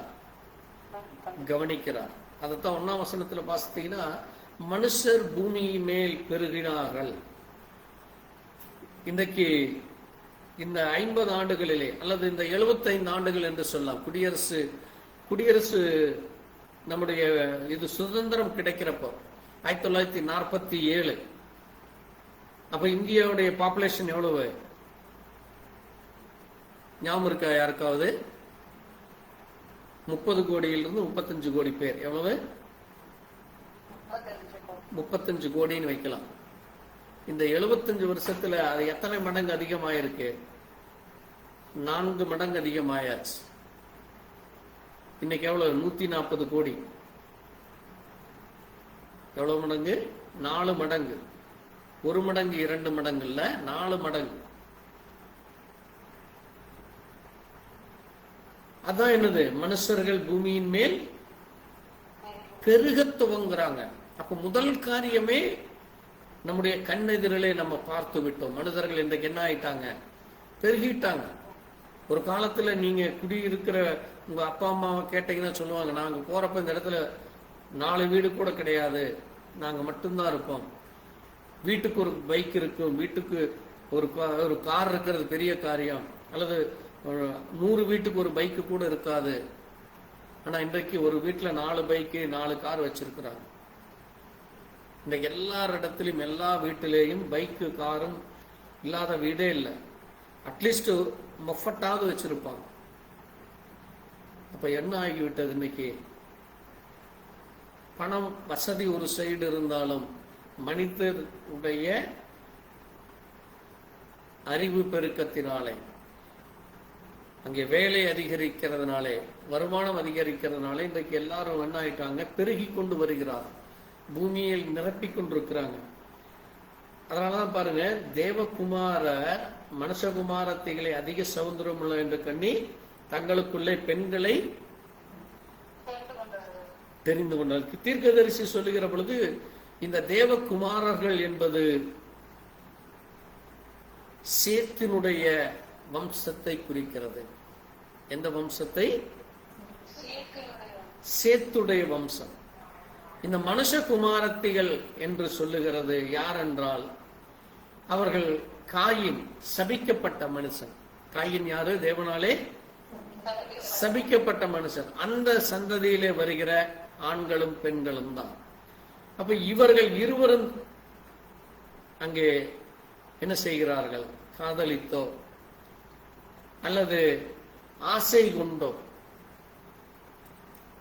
அவர்கள் ஆசைப்படுறது, அல்லது அழகா இருக்கிறதுனால அவங்கள அங்க முரட்டாட்டம் பண்ணி அவங்கள தூக்கிட்டு போய் கல்யாணம் பண்றது, அல்லது பிடிவாதம் பண்ணி அவர்களை திருமணம் செய்து கொள்வது. அப்படி அவர்கள் தங்களுக்கு தெரிந்து கொண்டார்களாமா. அதைத்தான் நீங்க இங்க என்னாகமம் 25 அதுல நீங்க வாசிக்கிறப்போ ஒரு காரியத்தை நீங்க பார்க்கலாம். வாசித்து பாருங்கள். என்னாகமத்துல 25:1 நீங்க வாசித்தீங்கன்னா வாசிங்க. இஸ்ரவேல் சீத்திமிலே தங்கியிருக்கையில் ஜனங்கள் மோவாபின் குமாரத்திகளோடு வேசித்தனம் பண்ணத் தொடங்கினார்கள். அவர்கள் தங்கள் தேவர்களுக்கு பலிகளை விருந்து பண்ணும்படி ஜனங்களை அழைத்தார்கள். ஜனங்கள் போய் புசித்து அவர்கள் தேவர்களை பணிந்து கொண்டார்கள். இப்படி இஸ்ரவேலர் பாகால் பேழையாரை பெற்றுக் கொண்டார்கள். அதனால் இஸ்ரவேலர் மேல் கர்த்தருடைய கோபம் மூண்டது. பாருங்க, இஸ்ரவேல் ஜனங்களுக்கு ஆண்டவர் அங்கே மோசேயின் மூலமாக 10 கட்டளைகளை கொடுக்கிறார். என்ன கொடுக்கிறாரு? என்னை தவிர நீ வேறு தேவனை ஆராதிக்க வேண்டாம், தொழுது கொள்ள வேண்டாம், வேசித்தனத்திற்கு விலகி ஓடு, நீ என்ன செய்யக்கூடாது? பிறனுடைய மனைவியை பிறனுக்குரிய யாதொன்றையும் இச்சையாதிருப்பாயாக. ஆனா இஸ்ரவேலர்கள் அங்க சீத்தியமிலே தங்கி இருக்கிற பொழுது, இது அங்க கானானுக்கு செல்வதற்கு முன்பாக எகிப்திலிருந்து வருகிற பொழுது பாளையத்திலே நடக்கிறது. பாளையம்னா என்னது? நடுவாழ அங்க அவர்கள் வருகிற வழியிலே இருக்கிற காடு, மலை, பள்ளத்தாக்குகள் இருக்கிற இடம். அவர்களுடைய தேசத்துக்குள்ள போகல, அவர்களுக்குன்னு கொடுக்கப்பட்ட அந்த இடத்துக்குள்ள போகல. வருகிற வழியிலே அங்க பாத்தீங்கன்னா அங்க அவங்க தங்கி இருக்கிறாங்க. அங்க மோவாபியர்கள் யாரு? லோத்தினுடைய சந்ததி.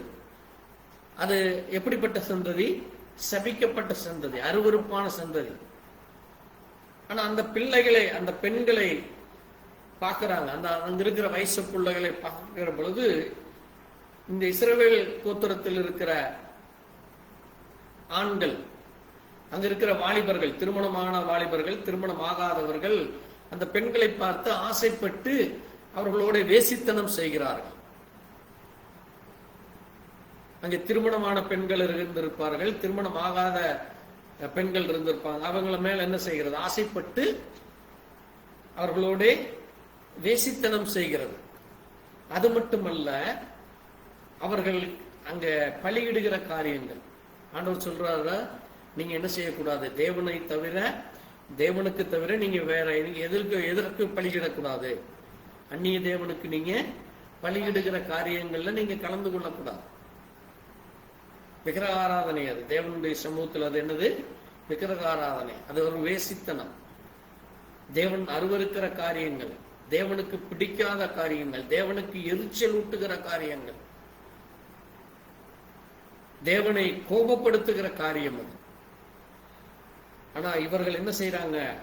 நல்ல கடா விருந்து கிடைக்கும், நல்ல ஆட்டுக்கறி கிடைக்கும், நல்ல மாட்டுக்கறி கிடைக்கும்னு சொல்லி விருந்துக்கு போறாங்க. அவங்க கூப்பிடுறாங்க பாருங்க, தங்கள் தேவர்களுக்கு இட்ட பலிகளை விருந்து நம்மடி வாங்க, நான் நல்லா ருசியா இருக்கு வாங்க, பிள்ளைகளும் டான்ஸ் ஆடுவாங்க, பிள்ளைகள் நல்லா பாட்டு பாடுவாங்க. இன்னைக்கு அப்படித்தான் பிசாசை ஏமாற்றி கொண்டு இருக்கிறார். தேவ பிள்ளைகள் மிக எச்சரிக்கையாக இருக்க வேண்டும். இச்சை. வேலைக்கு போற இடத்துல இந்த பையனை பார்த்தேன், கூட படிக்கிற இடத்துல பொண்ணைய பார்த்தேன், இவனை பார்த்தேன், அவனை பார்த்தேன் என்று சொல்லி பெண்களும் இச்சையிலே விழுந்து விடுகிறார்கள். இன்றைக்கு வாலிபர்களும் இன்றைக்கு இச்சையிலே விழுந்து விடுகிறார்கள். அடுத்தது அங்க என்ன நடக்குது? ஜனங்கள் அங்கே போய் புசித்து பாருங்க, தேவனை பணிவதை விட்டுட்டு தேவர்கள்னா என்னது? தேவர்கள் என்னது? ஒன்றுக்கும் மேற்பட்டது. அநேக பெயர்கள் அவங்க வணங்கிட்டு இருந்திருப்பாங்க. அதுல போய் வணங்குறது, அதுகளை போய் பணிந்து கொள்றது. ஐயோ, அது எவ்வளவு ஒரு அந்த அந்த இடத்துல பாருங்க, உங்களுடைய இருதயம் முதலாவது என்ன செய்யப்படுகிறது? முதல்ல உங்க இருதயம் என்ன தெரியுமா? வேதம் சொல்லுது, கடினமாயிருமாமா. அதற்கும் முன்னாடி அங்க என்ன நடக்கும் தெரியுமா? நீங்க அவங்க கூப்பிட்டு போறப்ப உங்க மனசு வருது பாருங்க, நான் போலாம் அப்படின்னு தோணுதல்ல. நான் சொல்றது புரியுதா உங்களுக்கு? உங்க எண்ணம் தோன்றுதல்ல, அந்த இடத்துக்கு போலாம், அந்த பொண்ணு நல்லா இருக்கு, அல்லது அந்த விருந்து நல்லா இருக்கு, எல்லாம் அவங்க என்ன மரியாதை கொடுத்து கூப்பிடுறாங்க, ஐயோ அவங்க பெரிய ஆட்கள் என்று சொல்லி உங்கள் இருதயத்திலே அந்த எண்ணம் வந்தாலே அந்த இடத்துல பிசாசு உள்ள வந்துட்டான்னு அர்த்தம். யார் உள்ள வர்றா? உங்களுடைய இருதயத்துக்குள்ள வந்துட்டான். தேவன் அந்த இடத்தை விட்டு விலகிடுவார். அதான் என்னது? அவர்கள் சிந்தையிலே வீணானார்கள். அவர்கள் எப்படியாமா பாருங்க, ரோமர் 1ஆம் அதிகாரத்தை எடுங்க. அவர்களுடைய சிந்தை எப்படி இருந்ததாமா? இருளடைந்து போனதாம். அவங்க சிந்தை இருளடையாமல் அவர்கள் தேவனிடத்திலே விட்டு போக மாட்டாங்க. வாசிங்க 25ஆம் வசனத்தை வாசிங்க. 1ஆம் வசனம் 25ஆம் வசனத்தை, சாரி 21 வாசிங்க. பாருங்க, அவர்கள் தேவனை அறிந்தும், இஸ்ரவேலர்களுக்கு தேவனை குறித்து அறிய முடியும். அறிந்திருந்தார்களா இல்லையா? அறிந்திருந்தார்கள். அறிந்திருந்தும் பாருங்க, தேவனை மகிமைப்படுத்துறத விட்டுட்டு இப்ப வேற தேவனை மகிமைப்படுத்த போயிட்டாங்க. அவரை மகிமைப்படுத்தல. தேவனை மகிமைப்படுத்தி இருந்தா அவருடைய சமூகத்தை விட்டு போயிருக்க மாட்டாங்க. நான் சொன்னது புரியுது? அப்ப இதை கேட்கிறவங்க ஒவ்வொருத்தருக்கும் தான், அது யாரானாலும் சரி. நானே அப்படி செய்தாலும் அது தேவ சமூகத்துல அது குற்றம் தான். என் மனைவியோ என் பிள்ளைகளோ அல்லது நம்முடைய சபையில எந்த ஒரு வாலிபனோ வாலிப பெண்ணோ தாய் தகப்பனோ விசுவாசி என்கிற பேர்ல உட்கார்ந்துட்டு இருக்கிற யாரா இருந்தாலும் சரி. அப்ப நம்ம சபைக்கு மட்டும்தானவா? அப்படி அல்ல. இந்த உலகத்தில் இருக்கிற எல்லா மனுஷர்களுக்கும் இந்த வேத வசனம் இதுதான் பொருந்தும். இதை வைத்துத்தான் தேவன் நியாயம் தீர்க்க போகிறார். நான் சொல்றது உங்களுக்கு புரியுதா? தேவன் வெறுமன நியாயம் தீர்க்க போல, ஒவ்வொரு வசனத்தை கொண்டு உங்களை எச்சரிக்கிறார். அப்ப இதைய கேட்டும் நீங்க மறுபடியும் உங்களை நீங்கள் விற்று போடுகிறது. அதற்கு பேர் தான் என்னது? விற்று போடுதல். இங்க பாருங்க, சோத்தரியாமல் இருந்து தங்கள் சிந்தனைகளில், முதலாவது தங்கள் சிந்தனையில வீணாகிறது. எப்படியாமா? வீணானார்கள். அடுத்தது இந்த சிந்தனைக்கு அடுத்தது அவர்களுக்கு என்ன வருது பாருங்க, அந்த உணர்வே இல்லாமல் போய் விடுகிறது. தேவனை குறிச்ச பயமோ அல்லது தேவனுக்கு பயப்பட வேண்டும் அல்லது தேவனுக்கு கீழ்ப்படிய வேண்டும். ஐயோ, என் தாய் தகப்பன் என்னை குறித்து என்ன நினைப்பார், என்னுடைய சபையிலே என்னை குறித்து என்ன பேசுவார்கள், அல்லது என்னுடைய மனைவி என்ன நினைப்பார். தேசித்தனம் என்பது என்னது? நம்மை விற்று போடுகிறது. ஐயோ, தேவன் என்ன நினைப்பார் என்னை குறித்து என்கிற அந்த உணர்வில்லாதபடி அவருடைய இருதயம் இதானதாமா. அப்படின்னு என்னது? இருள்னா யாரை குறிக்கிறது? அப்ப யார் உள்ள வர்றா? புரியுதா உங்களுக்கு? அப்ப ஒரு மனுஷன் தேவனை வெறுக்கிறது தான் அது. தேவனை விட்டு விடுகிற காரியம் அதான் என்னது? தேவனை எச்சரிக்கிறார். 10 கட்டளைகளை கொடுத்து அவர்களுக்கு எச்சரித்தார். அதனாலதான் அங்க 25ஆம் வசனம் சொல்லுது பாருங்க, என்னவாமா? தேவனுடைய சத்தியத்தை அவர்கள் பொய்யாக மாற்றி, அதான் என்னது? கள்ள தீர்க்கதரிசிகள், கள்ள கிறிஸ்துக்கள், கள்ள ஊழியர்கள், கள்ள உபதேசிகள், கள்ள விசுவாசிகள், அவிசுவாசிகள், அக்கிரமக்காரர்கள், இப்படி சொல்லிக்கொண்டே போகலாம். அவர்கள் பொய்யாக மாற்றி சிருஷ்டிகரை, நம்மை படைத்தவரை, தேவனை சேவியாமல், தேவனாலே படைக்கப்பட்ட சிருஷ்டியை சேவிக்கிறார்கள். அது மட்டுமல்ல, அங்க அடுத்த வசனம் அதான் சொல்லுது, இது நிமித்தம் தேவன் அவர்களை என்ன செய்தாரு? இழிவான இச்சை ரோகங்களுக்கு. அதான் நீங்க எந்த பெண்ணை கண்டாலும், அல்லது எந்த ஆணை கண்டாலும், அல்லது ஒரு சின்ன ஒரு ரீல்ஸ் பார்த்தாலோ, அல்லது சின்ன ஒரு காரியத்தை படிச்சாலோ உங்களுக்கு உணர்ச்சி பொங்கும். அது என்னது? இச்சை ரோகம். புரியுதா உங்களுக்கு? வேதம் எவ்வளவு தெளிவாக நம்ம இடத்துல பேசுதுன்னு பாருங்க. வெறுமன வேதத்தை அப்படியே படிச்சுட்டு போறதல்ல, அதற்குள் இருக்கிற மகிமையான காரியங்களை, அது நம்மை எப்படி எச்சரிக்கிறது என்று நம்ம அறிந்து கொள்ள வேண்டும். பாருங்க, இச்சை ரோகங்களுக்கு தேவனே உங்களை ஒப்பு கொடுத்துறார். கேடை கட்டு போன்னு சொல்லிடுவார், எச்சரிக்கிறார். நான் செய்ய வேண்டாம் சொல்றேன், நீ கேளுங்கிறார். நம்ம அதான் சொல்றோம், குழந்தைகிட்ட என்ன சொல்றான்? டேய், அது தீயிடா, தீயில கை வைக்காத, அந்த பேனா எடுத்து செவுத்துல கிறுக்காத, அந்த நோட்ல போட்டு கிறுக்காத, பைபிளை கிழிக்காதன்னு சொல்றோம் குழந்தைகிட்ட. ஆனா அதை என்ன பண்ண? கிழிச்சாதான் அதுக்கு நல்லா இருக்கும். அப்பா அம்மா சொல்றது தானே, அது கண்டுக்காத, அது கிழிச்செறி அப்படின்னு சொல்லி அதுக்கு என்ன வருது? அந்த உணர்வு வரும். புரியுதா உங்களுக்கு? பாருங்க, அங்க என்ன நடக்குது பாருங்க. அது மட்டுமல்ல, அந்தப்படி அவர்களுடைய பெண்கள் சுவாப அனுபோகத்து விரோதமான அனுபோகமாய் மாற்றினார். ஒரு கணவனும் மனைவிக்கும் உரிய அந்த பரிசுத்தமான அந்த விவாகம் என்பது என்னவாமா? அது ஒரு பரிசுத்தம் உள்ளது. அதனாலதான் நான் அடிக்கடி உங்களை நினைவுபடுத்துவேன், நீங்க ஒரு விசுவாசி, நீங்க யாரைத்தான் திருமணம் செய்து கொள்ள வேண்டும்? ஒரு விசுவாசியத்தான். ஏன்னா நீங்க ஒரு அவிசுவாசிய, ஒரு விக்கிரகாராதனைக்கார பெண்ணையோ ஒரு ஆணையோ நீங்கள் திருமணம் செய்கிற பொழுது அந்த பரிசுத்த மஞ்சம், அது என்னது? அந்த பரிசுத்தம் உள்ள அந்த படுக்கை, அந்த படுக்கை எப்படிப்பட்டதாமா? அது ஒரு பரிசுத்தம் உள்ள படுக்கையில தான் தேவன் உங்களை படுக்க வைக்க விரும்புறார். ஆனா என்ன செய்யறாங்க? அந்த பரிசுத்த மஞ்சத்தை தீட்டுப்படுத்தாதேங்குது வேதம். பரிசுத்த மஞ்சத்தை அதை தீட்டுப்படுத்தக்கூடாது. அதை நீங்க தீட்டுப்படுத்தினா தேவன் உங்களை என்ன செய்வார்? தீட்டுக்கு ஒப்பு கொடுத்து விடுவார். உங்களை என்ன செய்து விடுவார்? தீட்டுக்கு ஒப்பு கொடுத்து விடுவார். அதனாலதான் நம்ம மிக கவனமாக, மிக எச்சரிக்கையோடு இருக்க வேண்டும், மிகவும் ஜாக்கிரதையோடு இருக்க வேண்டும். உங்களுடைய ஆயுசு நாட்கள் முழுவதும் பரிசுத்தத்தோடு இருக்க தேவன் உங்களை, அதனாலதான் அங்க ரோமர் 12:1 சொல்லுது, நீங்கள் உங்கள் சரீரங்களை பரிசுத்தமும் தேவனுக்கு பிரியமான ஜீவபலியாய் ஒப்பு கொடுக்க வேண்டும்.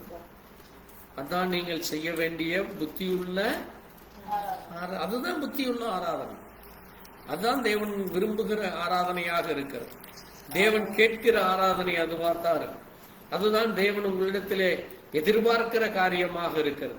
அதை நீங்க செய்யாதபடி, நீங்கள் உங்களுடைய மாம்ச இச்சைகளின்படியோ கண்களின் இச்சைகளின்படியோ நீங்க உங்களை விற்று போடக்கூடாது. உங்களை நீங்கள் என்ன செய்து விடக்கூடாது? பிசாசனுடைய செய்கைகளுக்கு ஒப்பு போட்டு கூடக்கூடாது. அதுதான் அந்த என்னாகமத்துல நீங்க அங்க தொடர்ந்து வாசிக்கிறப்ப பாருங்க, அங்க அவர்கள் என்ன செய்தார்களாமா? வாசிங்க இந்த வசனத்தை. அவர்கள் பணிந்து கொண்டார்கள். இப்படி இஸ்ரவேலர்கள் இப்ப தேவனை ஆராதிக்கிற விட்டுட்டு இப்ப எங்க போயிட்டாங்களாமா? வாசிங்க 3ஆம் வசனத்தை வாசிங்க. என்னாகமம் 25:3 சீக்கிரம் எடுத்து வாசிங்க. இப்படி இஸ்ரவேலர் பாருங்க, அதை போய் பற்றிக் கொள்றது அப்படின்னு என்னது? அந்த குரூப்போடய போய் சேர்ந்தாச்சு. இன்னைக்கு அநேக இடங்கள்ல பார்க்க முடிகிறது. விசுவாசி என்ற பெயரில் இருப்பாங்க, சிறிது நாட்கள்ல ஏதாவது ஒரு சரீர பலவீனத்தினாலேயோ, பணம் காசுக்கு ஆசைப்பட்டோ, அல்லது நண்பர்களுக்காகவோ, அல்லது குடும்பத்தில் ஏற்படுகிற பிரச்சனைகளினாலவோ என்ன செய்திருவாங்க? பின்மாற்றமாகி மறுபடியும் உலக காரியங்கள்ல போய் மறுபடியும் விக்கிரக ஆராதனையில அல்லது வேசித்தனத்திலேயோ, அல்லது சபைகளுக்கு வராமல், தொடர்ந்து சபைகளுக்கு வராமல், ஜெபிக்காம, ராபோஜன பந்தியில கலந்து கொள்ளாம, ஒரு பரிசுத்தமுள்ள ஜீவியம் ஜீவிக்காம உலகத்துக்கு தங்களை விற்று போடுகிறது. அதைத்தான் என்னது? பற்றிக்கொள்கிறது. அதான் என்னது? பற்றிக்கொள்கிறது. அதை போய் பிடிச்சுக்கிறது. பற்றிக்கொள்றது என்னது? அதை போய் பிடித்துக் கொள்வது. அப்ப அதுக்கு பின்னாடியே போயிடுறது. அது எவ்வளவு இதான அங்க என்ன வந்ததாம இஸ்ரவேலர்கள் மேல? என்ன வந்தது இஸ்ரவேல் மேல? வாசிங்க, அதுலயே இருக்கு, வாசிங்க. அதனால் இஸ்ரவேல் மேல் கர்த்தருடைய கோபம் வந்தது. என்ன வருகிறது? கர்த்தருடைய கோபம் வந்தது. அதனாலதான் தேவனுடைய கோபம் இறங்குறது தான் என்னது? ஆசீர்வாதம் இல்லாமல் போகிறது, சமாதானம் இல்லாமல் போகிறது, எரிச்சல் ஏற்படும் உங்களுக்கு வாழ்க்கையில. என்ன வாழ்க்கை இது? ஏன் நான் இப்படி? எனக்கு எந்த நன்மையுமே கிடைக்க மாட்டேங்குது. வேலைக்கு போனா அங்க பிரச்சனை, வீட்டுக்கு வந்தா குழந்தைகளோட பிரச்சனை, அல்லது புருஷனோட பிரச்சனை, பக்கத்து வீட்டுக்காரோட பிரச்சனை, அப்பா அம்மா வந்து தொல்லை பண்றாங்க, அல்லது அண்ணன் தங்கச்சி வந்து தொல்லை பண்றாங்க, என்னை சுற்றி இருக்கிறவர்கள் என்னை குறித்து கேவலமாய் பேசுகிறார்கள், என்னை குறித்து முறுமுறுக்கிறாங்க, என்னை குறித்து வீண்பலி சுமத்துறாங்க, பொய்யா பேசுறாங்கம்பாங்க. ஆனா அதுக்கு அடிப்படை என்னது? தேவனுடைய கோபம். அதுதான் என்னது? பிசாசானவன் செய்கிற தந்திரமான செயல்கள். அதான் உங்களை பிசாசானவன் செய்கிற ஒரு சூழ்ச்சி. அதான் அவன் செய்கிற வஞ்சனை உரிய காரியம், ஏமாற்றுகிற காரியம். நீங்க அதான் அடிக்கடி சொல்லுவாங்க, நான் அடிக்கடி உங்களுக்கு சொல்லி இருக்கிறேன், பால்ல அது 1 லிட்டர் இருந்தாலும் சரி, 100 ml இருந்தாலும் சரி, 1/2 லிட்டர் இருந்தாலும் சரி, சும்மா ஒரு சொட்டு விஷம் விழுந்தாலே என்ன ஆயிடாது? அந்த பால் முழுசும் கெட்டு போயிடும். நீங்க ஒண்ணும் இல்ல, பால் வாங்குவீங்க வீட்டுல, அந்த பாத்திரத்துல தெரியாம நீங்க இதற்கு முன்னால, நீங்க அந்த பாத்திரத்தை கழுவுறதுக்கு முன்னால ஏதோ ஒரு புளி வச்ச குழம்பு இருக்கு பாருங்க, அதை கழுவிட்டு அந்த பிரஷை வச்சே நீங்க இந்த பாத்திரத்தையும் கழுவிட்டு அதுல பால் ஊத்தி காய்ச்சி பாருங்க, இந்த பால் அடுத்த நிமிஷமே கெட்டு போயிடும். ஏன்னா அந்த பாத்திரத்துல என்ன ஒட்டி இருக்குது? புளிப்புத்தன்மை. புளிப்பு பாலுக்கு ஒத்துக்காது, கெட்டு போயிடும் சீக்கிரம். அதனாலதான் வேதமும் நமக்கு சொல்லுகிறது, நீங்கள் புளிப்புள்ளவர்கள் அல்ல. நீங்க யாரு? அசுத்தம் உள்ளவர்கள் அல்ல. உங்களுக்குள்ள புளிப்பு வரக்கூடாது. புரியுதா உங்களுக்கு? நம்மை நாமே சுத்திகரித்துக் கொண்டவர்களாக, நம்மை நாமே பாதுகாத்துக் கொண்டவர்களாக, நம்மை நாமே உலகத்தினுடைய இச்சைகளுக்கு விலக்கி கொண்டவர்களாக இருக்கிறது தான் என்னது? ஒரு முன்குறிக்கப்பட்ட ஜீவியம், ஒரு பரிசுத்தம் உள்ள ஜீவியம். தேவனுடைய பிள்ளைகள் என்பதற்கு அதுதான் அடையாளம். தேவனாலே தெரிந்து கொள்ளப்பட்டவர்கள் அப்படிப்பட்டவர்கள் தான். அதனாலதான் அந்த நாட்கள்ல நீங்க அந்த ஆதியாகமம் 6ஆம் வசனத்துல வாசிக்கிறப்போ ஆண்டவர் சொல்றார் பாருங்க, 3ஆம் வசனத்தை வாசிங்க. அவர்கள் அந்த பெண்களை தெரிந்து கொண்டார்கள். அந்த காரியம் அங்கே நடக்கிறப்போ ஆண்டவர் பெண்ணை சொல்றாரு பாருங்க, என் ஆவி, நான் சும்மா உங்க கூட வந்து சண்டை போட்டு இருக்க விரும்பலையப்பா, நான் உங்களை எச்சரிக்கிறேன், நான் உங்களை எச்சரிக்கிறேன், நான் வார்த்தையில தான் நான் பேசுவேன், நான் உங்க கூட வந்து இப்படி பண்ணாத, அப்படி பண்ணாத, இதையே செய்யாத, அதையே செய்யாதன்னு நிமிஷத்துக்கு நிமிஷம் உங்களை நான் குற்றப்படுத்தி கொண்டோ அல்லது நான் உங்களுக்கு அறிவுரை சொல்லிக்கொண்டோ புத்தி சொல்லிக்கொண்டே இருக்க நான் உங்க கூட போராட விரும்பல. புரியுதா உங்களுக்கு? இன்னைக்கு ஒரு பாஸ்டரோ அல்லது ஒரு நல்ல தாய் தகப்பனோ பிள்ளைகளுக்கு நீங்க தொடர்ந்து புத்தி சொல்லிக்கொண்டே இருங்க. என்ன சொல்லுவாங்க? ஏமா சும்மா மலையாளத்துல பிறுபிறுன்னு இருக்குன்னு சொல்லுவாங்க. தமிழ் என்ன சொல்லுவாங்க? குழம்பிட்டு இருக்கிறம்மா. எப்படி? சும்மா ஏமா எங்களை தொணன்னு குழம்பிட்டே இருக்கிற, ஏமா எங்களை போட்டு நச்சு நச்சுன்ட்டு இருக்கிற அப்படிமா. ஒவ்வொரு இடத்துக்கு தகுந்த மாதிரி அந்த பாஷை மாறும். அதனாலதான் ஆண்டவர் சொல்றாரு, என் ஆவி என்றைக்கும் உன்னோடே போராடுவதில்லை. ஏன்னா நீ ஒரு மனுஷனப்பா. நான் உன்னை என்னுடைய ஸ்தானத்திற்கு உயர்த்த விரும்புகிறேன். நம்ம எங்க உட்கார வைக்கிறாராமா? ஆண்டவர் நம்ம எங்க உட்கார வைக்க விரும்பினாரு? வாசிங்க. எபேசியர்ல சொல்லுது, உங்களை எங்க உட்கார வைக்க விரும்புறாராமா தேவன்? அவருடைய வாசிங்க 3:1 கொலேசியர் 3:1 வாசிங்க.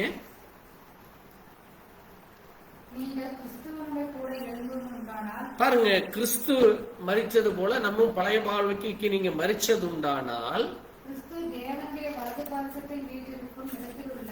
கிறிஸ்து தேவனுடைய வலது பாரிசத்தில் வீற்றிருக்கும் நீங்க எதையும் தேடணுமாமா? மேலானவைகளை தேட வேண்டும். ஏன் மேலானவைகளை தேடணும் சொன்னா, அதைத்தான் அவர் அங்க சொல்றாரு. நீங்க வாசிங்க, தொடர்ந்து அதை வாசிங்க. இந்த பூமியில் இருக்கிறவைகள் அல்ல, மேலானவைகளையே நாடுங்கள். ஏனென்றால் மரித்தீர்கள், மறைந்திருக்கிறது. நீங்களும் அவரோடு கூட மகிமையிலே வெளிப்படும். பாருங்க, நம்ம அவரோடு கூட உன்னதங்களிலே உட்கார பண்ணினார் என்று வசனம் சொல்லுகிறது. அவரோடு கூட எங்க உட்கார பண்ணினார்? உன்னதத்திலே. எங்க உட்கார பண்ணினாராமா? அவர் எங்க உன்னதத்தில் உட்கார்ந்துட்டு இருக்காரோ அந்த பரமராஜ்யத்திலே பரம பிள்ளைகளாக. வாசிங்க எபேசியர் 2:7 வாசிங்க. பாருங்க, இப்ப நீங்க யாருக்குள்ளையாமா? கிறிஸ்து இயேசுவுக்குள். பாருங்க, அவர் மரித்து உயிரோடு எழுப்பினது போல நாமும் இந்த பழைய வாழ்க்கைக்கு மரித்து இப்ப உயிரோடு எழுப்பி இருக்கிறார் நம்மை. இப்ப எழுப்பினவர் இப்ப என்ன செய்ய வச்சிருக்காராமா? உன்னதத்திலே. தேவன் எங்கே உட்கார்ந்து இருக்காரு? அந்த உன்னதத்திலே அவரோடு கூட உட்கார செய்துட்டாரு. இனி உட்கார வைக்க போறாரு இல்ல. அப்ப இப்ப நீங்க இப்ப எங்க உட்கார்ந்துட்டு இருக்கிறீங்க? யாரு கூட?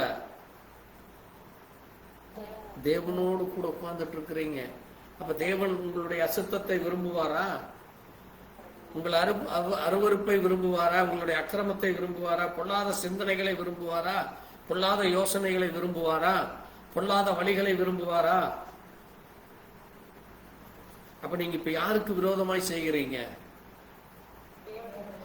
தேவனுக்கு விரோதமாய் செய்கிறீங்க.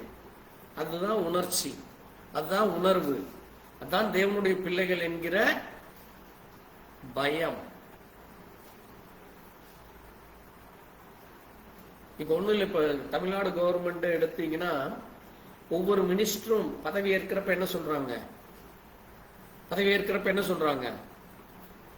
நான் அரசாங்க ரகசியத்தை பாதுகாத்துக் கொள்வேன். அதை நான் யாரிடத்திலேயும் சொல்ல வேண்டியவர்களுக்கு மட்டும் சொல்லுவேன், மற்றவர்களுக்கு அதை குறித்து சொல்ல மாட்டேன்.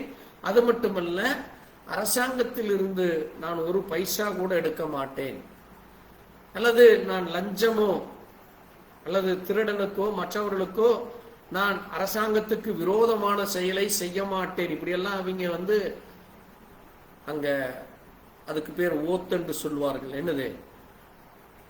சத்திய பிரமாணம். என்னது? பிரமாணம் வாங்குவாங்க. வாங்கிதான் கையெழுத்து போடுவாங்க.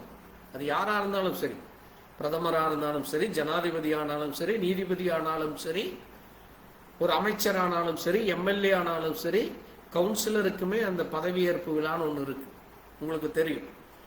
அப்போ அவர்கள் அதையும் மீறி செய்கிறது தான் நம்ம எல்லாரும் என்ன சொல்றோம்? அந்த எம்எல்ஏ ஒரு திருடனப்பா, அவன் ஒரு ஏமாத்துக்காரன், அவன் ஒரு ஃப்ராடு பையன் சொல்றோம். அது முதலமைச்சராக இருந்தாலும் சரி, யாரையா இருந்தாலும் ஜனங்கள் அப்படித்தான் திட்டுவாங்க. அவங்க எல்லாம் யாரு? கொள்ளையடிக்கிற கொள்ள கோஷ்டிகள். புரியுதா உங்களுக்கு? அப்போ அப்படி இல்லாமல் பரிசுத்தத்தோடு அப்படி உண்மையா இருக்கிறவங்க என்ன சொல்லுவாங்க? நேர்மையானவர். இன்னைக்கும் நீங்க கக்கன் உங்களுக்கு தெரியும். கக்கன் ஒரு மந்திரி இருந்தார் ஒரு 50 ஆண்டுகளுக்கு முன்பாக, காங்கிரஸ் கட்சியில் இருந்தவர். அவ்வளவு அருமையான, ஒரு பைசா கூட ஒருத்தர்கிட்டையும் வாங்காதவர். காமராஜர் அப்படித்தான். தன்னுடைய சொந்த பந்தத்துக்கே கூட அரசாங்கத்தில் உதவியோ வேலைக்கோ அல்லது பரிந்து பேசவோ கூட மாட்டாராம். வேலைக்கு ரெக்கமெண்ட் பண்ண மாட்டாராம். நீ எல்லாரும் மாதிரி போய் லைனில், நான் உனக்கு எந்த விதமான உதவியும் செய்ய மாட்டேன். பாருங்க, நான் ஏன் இதை சொல்ல வருகிறேன் என்றால், இந்த உலகத்தில் ஒரு அரசு உத்தியோகத்தில் இருந்தாலும் சரி அல்லது ஒரு சாதாரண ஒரு மனுஷனா இருந்தாலும் அவர்கள் எவ்வளவாய் தங்களை அந்த காரியத்திற்காக நியாயமாய் உண்மையாய் நடந்து கொள்றாங்க. அப்ப இவர்களை காட்டிலும் நம்ம எவ்வளவு மடங்கு இருக்கணும்? 1000 மடங்கு நம்ம இன்னும் அதிக பயத்தோடு இருக்க வேண்டும், இன்னும் அதிக உத்தமத்தோடு வாழ வேண்டும். ஏனென்றால் தேவன் இந்த உலகத்தின் சீர்கேடுகளை பார்க்கிறார். அங்கே கர்த்தரோடு உத்தமமாய் வாழும்படி நமக்கு வழி கொடுத்திருக்கிறார். அதை சபைகளும் உத்தமத்தோடு வாழ வேண்டும்.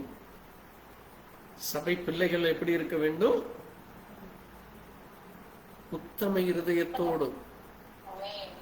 அதனாலதான் நீங்க ஆண்டவருடைய பிள்ளைகள் ஒரு சிலர் வாழ்க்கையில அவன் உத்தமமாய் இருந்தான் இருக்கும். அவன் எப்படி இருந்தான்? உத்தம இருதயத்தோடு வாழ்ந்தான். அப்படின்னு என்னது? சரியானபடி வாழ்கிற ஒரு வாழ்க்கை. தேவனுடைய வாழ்க்கையை நம்ம கண்மூடித்தனமாய் கீழ்ப்படியா வரப்படி அல்ல. நம்ம தேவனுடைய வாழ்க்கை நமக்கு என்ன கொடுத்திருக்குது? சும்மா கண்மூடித்தனமா நீங்க இப்படி வாழ அப்படி வாழ்னு எங்கேயுமே சொல்லல. நம்ம ஒன்னும் குருடரா தேவன் நம்மை படைக்கல. நமக்கு என்ன கொடுத்திருக்காரு? அந்த வார்த்தையினுடைய முழு அர்த்தம் என்ன? அந்த வார்த்தையினுடைய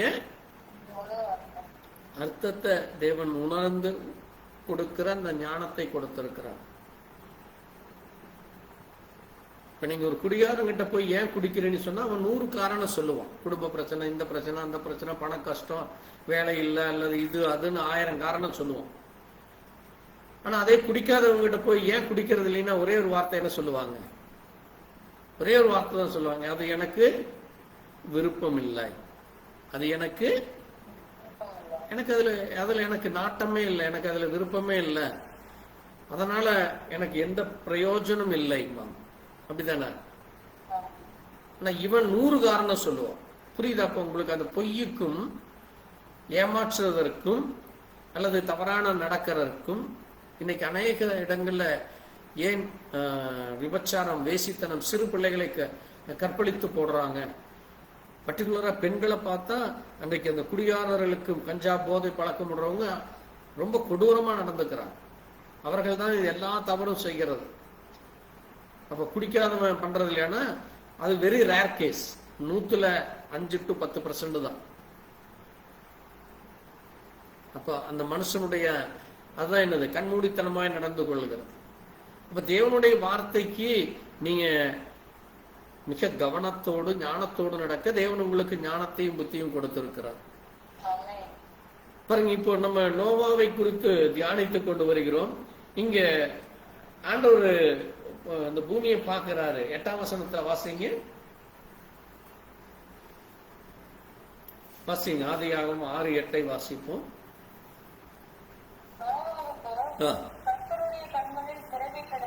போதும். இப்போ நோவாவுக்கு கர்த்தருடைய கண்கள் என்ன கிடைச்சது? கிருபை கிடைத்தது. நோவா என்றால் என்ன தெரியுமா? நோவாவுடைய அந்த பெயருடைய அர்த்தம் எழுதி கொள்ளுங்கள். ஆறுதல். என்னது? அல்லது இளைப்பாறுதல். இளைப்பாறுதல் அல்லது ஆறுதல். இப்போ பாருங்க, இங்க நம்ம வாசித்த அந்த சூழ்நிலையானது அவனுக்கு தேவனிடத்திலிருந்து ஆறுதல் கிடைத்தது. தேவனிடத்தில் ஒரு இளைப்பாறுகிற ஒரு மனுஷனாக அவன் ஜீவித்தான். ஆனால் அவனை சுற்றி என்ன சூழல் நடந்து கொண்டிருந்ததாமா? என்ன சூழல் இருந்தது? என்ன இருந்தது? பாவம் பெருகி கிடந்தது. அங்க என்ன நடந்தது? பாவம் மிக அதிகமாய் பெருகி கிடந்தது. அது மட்டுமல்ல, தேவன் இந்த பூமியை பார்த்த பொழுது அவர் மனஸ்தாபப்படுகிற ஒரு இருண்ட காலமாக அங்கு இருக்கிறது. அது எப்படிப்பட்ட காலம் பாருங்க. அதனாலதான் 11ஆம் வசனம் சொல்றாரு, பூமியானது தேவனுக்கு முன்பாய் சீர்கட்டு போய் கிடக்கு. ஒரு சீராக இல்லை. அது மட்டுமல்ல, பூமி கொடுமை, அவ்வளவு கொடுமை நடக்குது. நான் ஏத்த நேரம் இவ்வளவு பெரிய காரியத்தை பேசினேன்.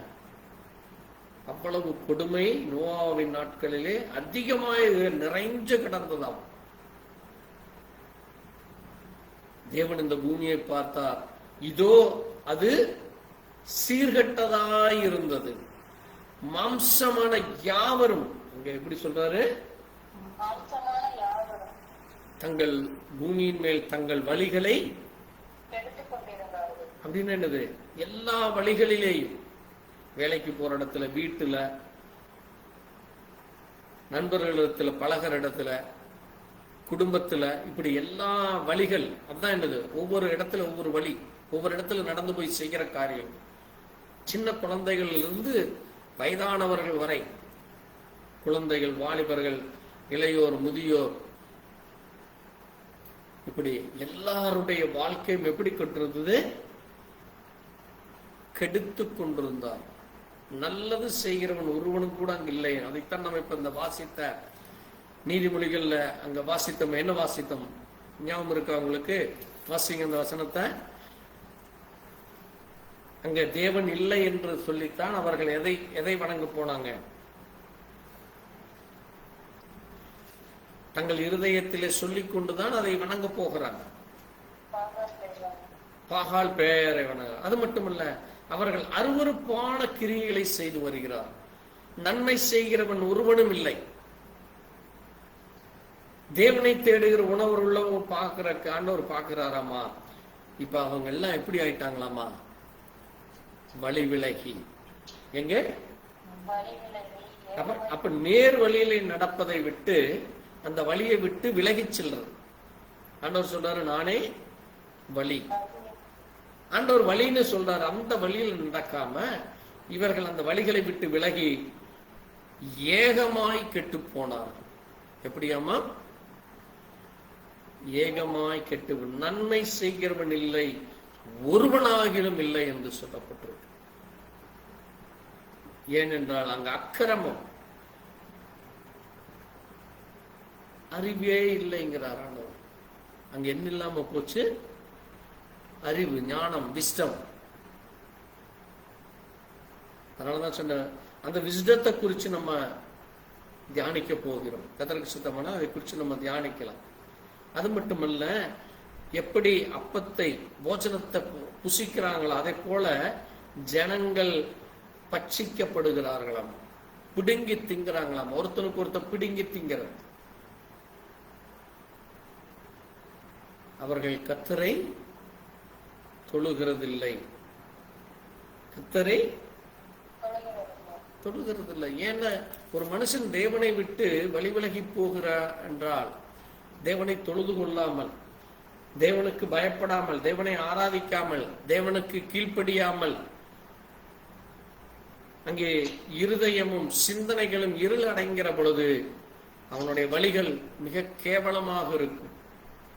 உலக பிரகாரமாய் அவன் சந்தோஷமாய் இருப்பது போல இருக்கான். உலக பிரகாரமாய் அவன் பெரிய கோடீஸ்வரனோ, அது பெரிய உத்தியோகமோ, பெரிய வருமானமோ வரலாம். ஆனால் தங்கள் வழிகளை அவர்கள் எப்படிப்பட்டார்களாமா? கெடுத்து போட்டார். தங்கள் வழிகளை கெடுத்து போட்டார்.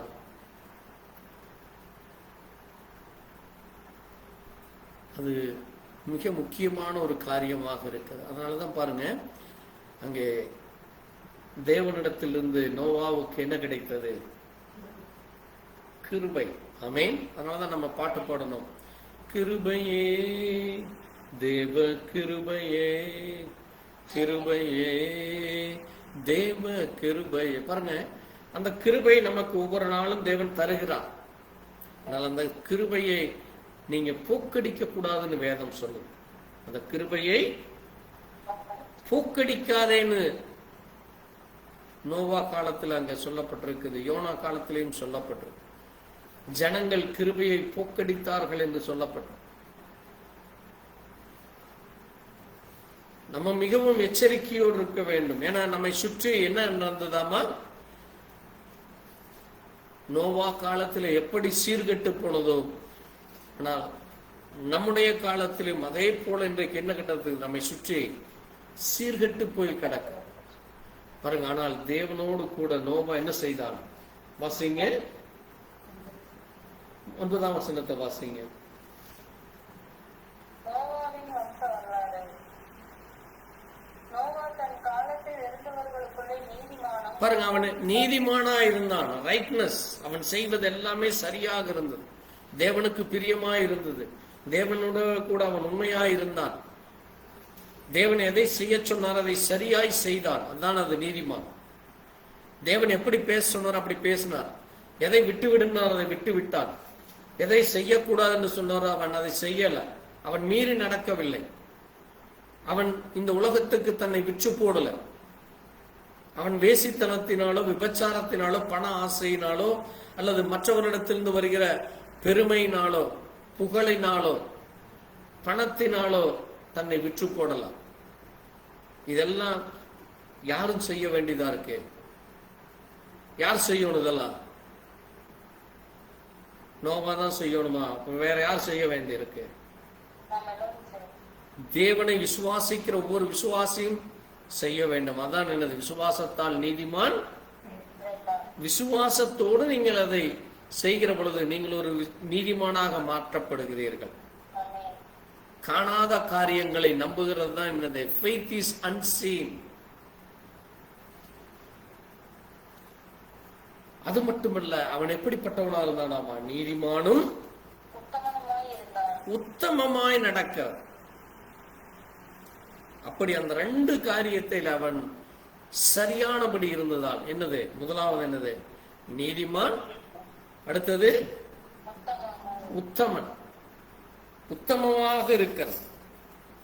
அது நீங்க ஆங்கிலத்தில் வாசிக்கிறப்போ அது மிக அழகாக சொல்லப்பட்டிருக்கு. பாருங்க, ஜெனிசியஸ் 6 ஆங்கிலத்தில் இருந்து வாசிங்க. இருக்க உங்க கையில் இப்போ 6:9. These are the generation of Noah. Noah was a just man and perfect in his generation. Perfection. அது எப்படிப்பட்டது? பர்ஃபெக்ஷனா இருக்கு. அப்படின்னு என்னது?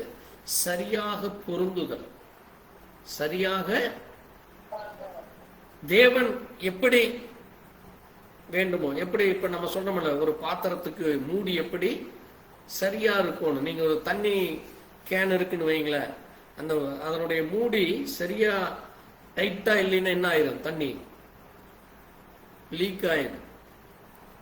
அந்த நீங்க கொண்டு போற ஸ்கூல் பேக்கோ அல்லது லஞ்ச் பேக்லயோ தண்ணி பூரா கொட்டிடும். லஞ்ச் பேக் அதே மாதிரி தான். லஞ்ச் பாக்ஸ் இருக்குல்ல, அதோடைய மூடி சரியா இருக்கணும். அதான் என்னது? பர்ஃபெக்டா இருக்குன்னு அர்த்தம். ஒரு பேனா மூடியும் அப்படித்தான். அதுல போடுற ஒவ்வொரு இன்ஸ்ட்ருமெண்ட்ஸும் ப்ராப்பரா ஃபிட் ஆகினா தான் அந்த பேனா லீக் இல்லாம எழுதும். நீங்க ஓட்டுகிற வாகனம் அது சரியா இல்லைன்னா என்ன ஆயிரும்? ஃபயர் ஆயிரும் அந்த வண்டி. அப்போ வாழ்க்கையில பர்ஃபெக்ஷன் மிக அவசியம். உத்தமம். அதான் என்னது? உத்தமம். அது மட்டும் இல்ல, அவன் எப்படிப்பட்டவனா இருக்கிறானாமா? இல்ல, அங்க இரண்டு காரியத்தை நம்ம பார்த்தோம். ஒண்ணு என்னது? நோவா என்னது? நோவா ஜஸ்ட் மேன், ஜஸ்டிபிகேஷன், நீதிமானாக இருக்கிறது. ஜட்ஜுன்னு சொல்றோம்ல, ஜட்ஜுங்கிறது யாரு? ஜட்ஜுனா என்னது? நியாயம் தீர்க்கிற அல்லது தீர்ப்பு சொல்லுகிற ஒரு மனுஷன். அந்த நீதிபதி சரியாய் தீர்ப்பு சொல்லலைன்னா என்ன ஆயிரும்? நல்லவனும் தப்பான முடிவு கிடைக்கும். அதனாலதான் எந்த ஒரு நீதிபதியும் சொல்லுவாங்க, சரியானபடி ஆராய்ந்து அந்த காரியம் உண்மையாய் நடந்ததா, இவன் தான் தவறு செய்தானா அல்லது வேறொருவன் தவறு செய்து இவன் மேல் குற்றம் சாட்டப்படுகிறதா என்று நீதிபதி அங்கே 1000 கேள்வி கேட்பாங்க ஒரு கேஸ்ல போறப்போ. ஏன்னா அவர் சரியா தீர்ப்பு சொல்லணும், அவர் சரியா அந்த கேஸை குறித்து ஆராய்ந்து அறிய வேண்டும். அதே போல தேவனுடைய பிள்ளைகள், நீங்க இந்த பூமியை நீங்க நியாயந்தீர்க்க போகிறீர்கள். பரிசுத்தவான்கள் இந்த பூமியை நியாயந்தீர்ப்பார்கள். அப்ப இந்த பரிசுத்தவான்கள் யாரு? நீங்க தான் அந்த பரிசுத்தவான்கள். யாரோ மேல ஒருத்தர் உட்கார்ந்துட்டோ அல்லது யாருக்கோ அது பொருந்துகிற வார்த்தை அல்ல. அப்ப நீங்க சரியாக உங்களுடைய குடும்பத்திலே முதலாவது நீங்கள் ஒவ்வொருவரும் சரியாக இருக்க வேண்டும். அப்பதான் உங்க பிள்ளைகளையும் உங்க குடும்பத்தில் இருக்கிற ஒவ்வொருத்தரும் தவறு செய்கிறப்ப நீங்க சுட்டி காட்ட முடியும். அதே போல சபையில் இருக்கிற பாஸ்டர் சரியாக இருக்க வேண்டும். பாஸ்டரே தப்பு செஞ்சுட்டு அல்லது பாஸ்டர் குடும்பத்தில் இருக்கிறவங்க தப்பு செஞ்சாங்கன்னா மற்றவங்க என்ன சொல்லுவாங்க? பாஸ்டர் குடும்பத்தை பத்தி எனக்கு தெரியாதா, அல்லது பாஸ்டர் பத்தி எனக்கு தெரியாதா, அவரோட மனைவி சும்மா இப்படியெல்லாம் இவர் நம்ம கிட்ட மட்டும் பேசுறாரு, அவர் மனைவி இப்படி நடக்கிறாங்களே, அல்லது அவர் பிள்ளைகள் இப்படி நடக்குது என்று சொல்லி என்ன சொல்லுவாங்க? குற்றப்படுத்துவார்கள். நம்ம ஒரு குடும்பத்தை சொல்றோம், அந்த குடும்பம் ஒரு விசுவாசம் உள்ள குடும்பம், உண்மையான குடும்பம், சரியான குடும்பம் என்றால் அந்த குடும்பத்தினுடைய ஜீவம் எப்படி இருக்க வேண்டும்? ஒரு பர்ஃபெக்ஷன்ல இருக்க வேண்டும். அதனாலதான் நோவா எப்படி இருந்தான்? நீதிமானும் உத்தமனுமாய் இருந்தார். அப்படி இருந்ததுனாலதான் இப்ப தேவன் என்ன செய்கிறாரு? நோவாவோடு கூட சஞ்சரித்தார். சஞ்சரிக்கிறதுனா என்னது? நீங்க அதை ஆங்கிலத்துல வாசிக்கிறப்போ God walk with him. God, தேவன் அவனோடு கூட நடந்து செல்கிறார். ஆமென். இப்ப நீங்க தேவனுக்கு சொன்னபடி நீங்கள் வாழ்கிற பொழுது, நீதியாய் நடக்கிற பொழுது, நீதிமான கேட்ட அந்த சாட்சி உங்களுக்குள் இருக்கிற பொழுது, ஒரு பர்ஃபெக்ஷனோடு இருக்கிறப்போ, உத்தமமாய் இருக்கிற பொழுது, தேவன் உங்களோடு கூட முன் செல்லுவார், உங்களோடு கூட நடப்பார். ஆமென். அதுதான் தேவ பிள்ளைகளுக்கு தேவன் கொடுக்கிற ஆசீர்வாதம். உங்களை பாதுகாக்கிறது எப்படி? நீங்க சரியா இல்லைன்னா உங்களை எப்படி அவர் பாதுகாப்பார்?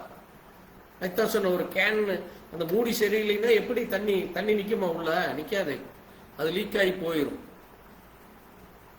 அப்ப நீங்க சரியாக இல்லை என்றால் தேவன் உங்களோடு கூட வரமாட்டார்.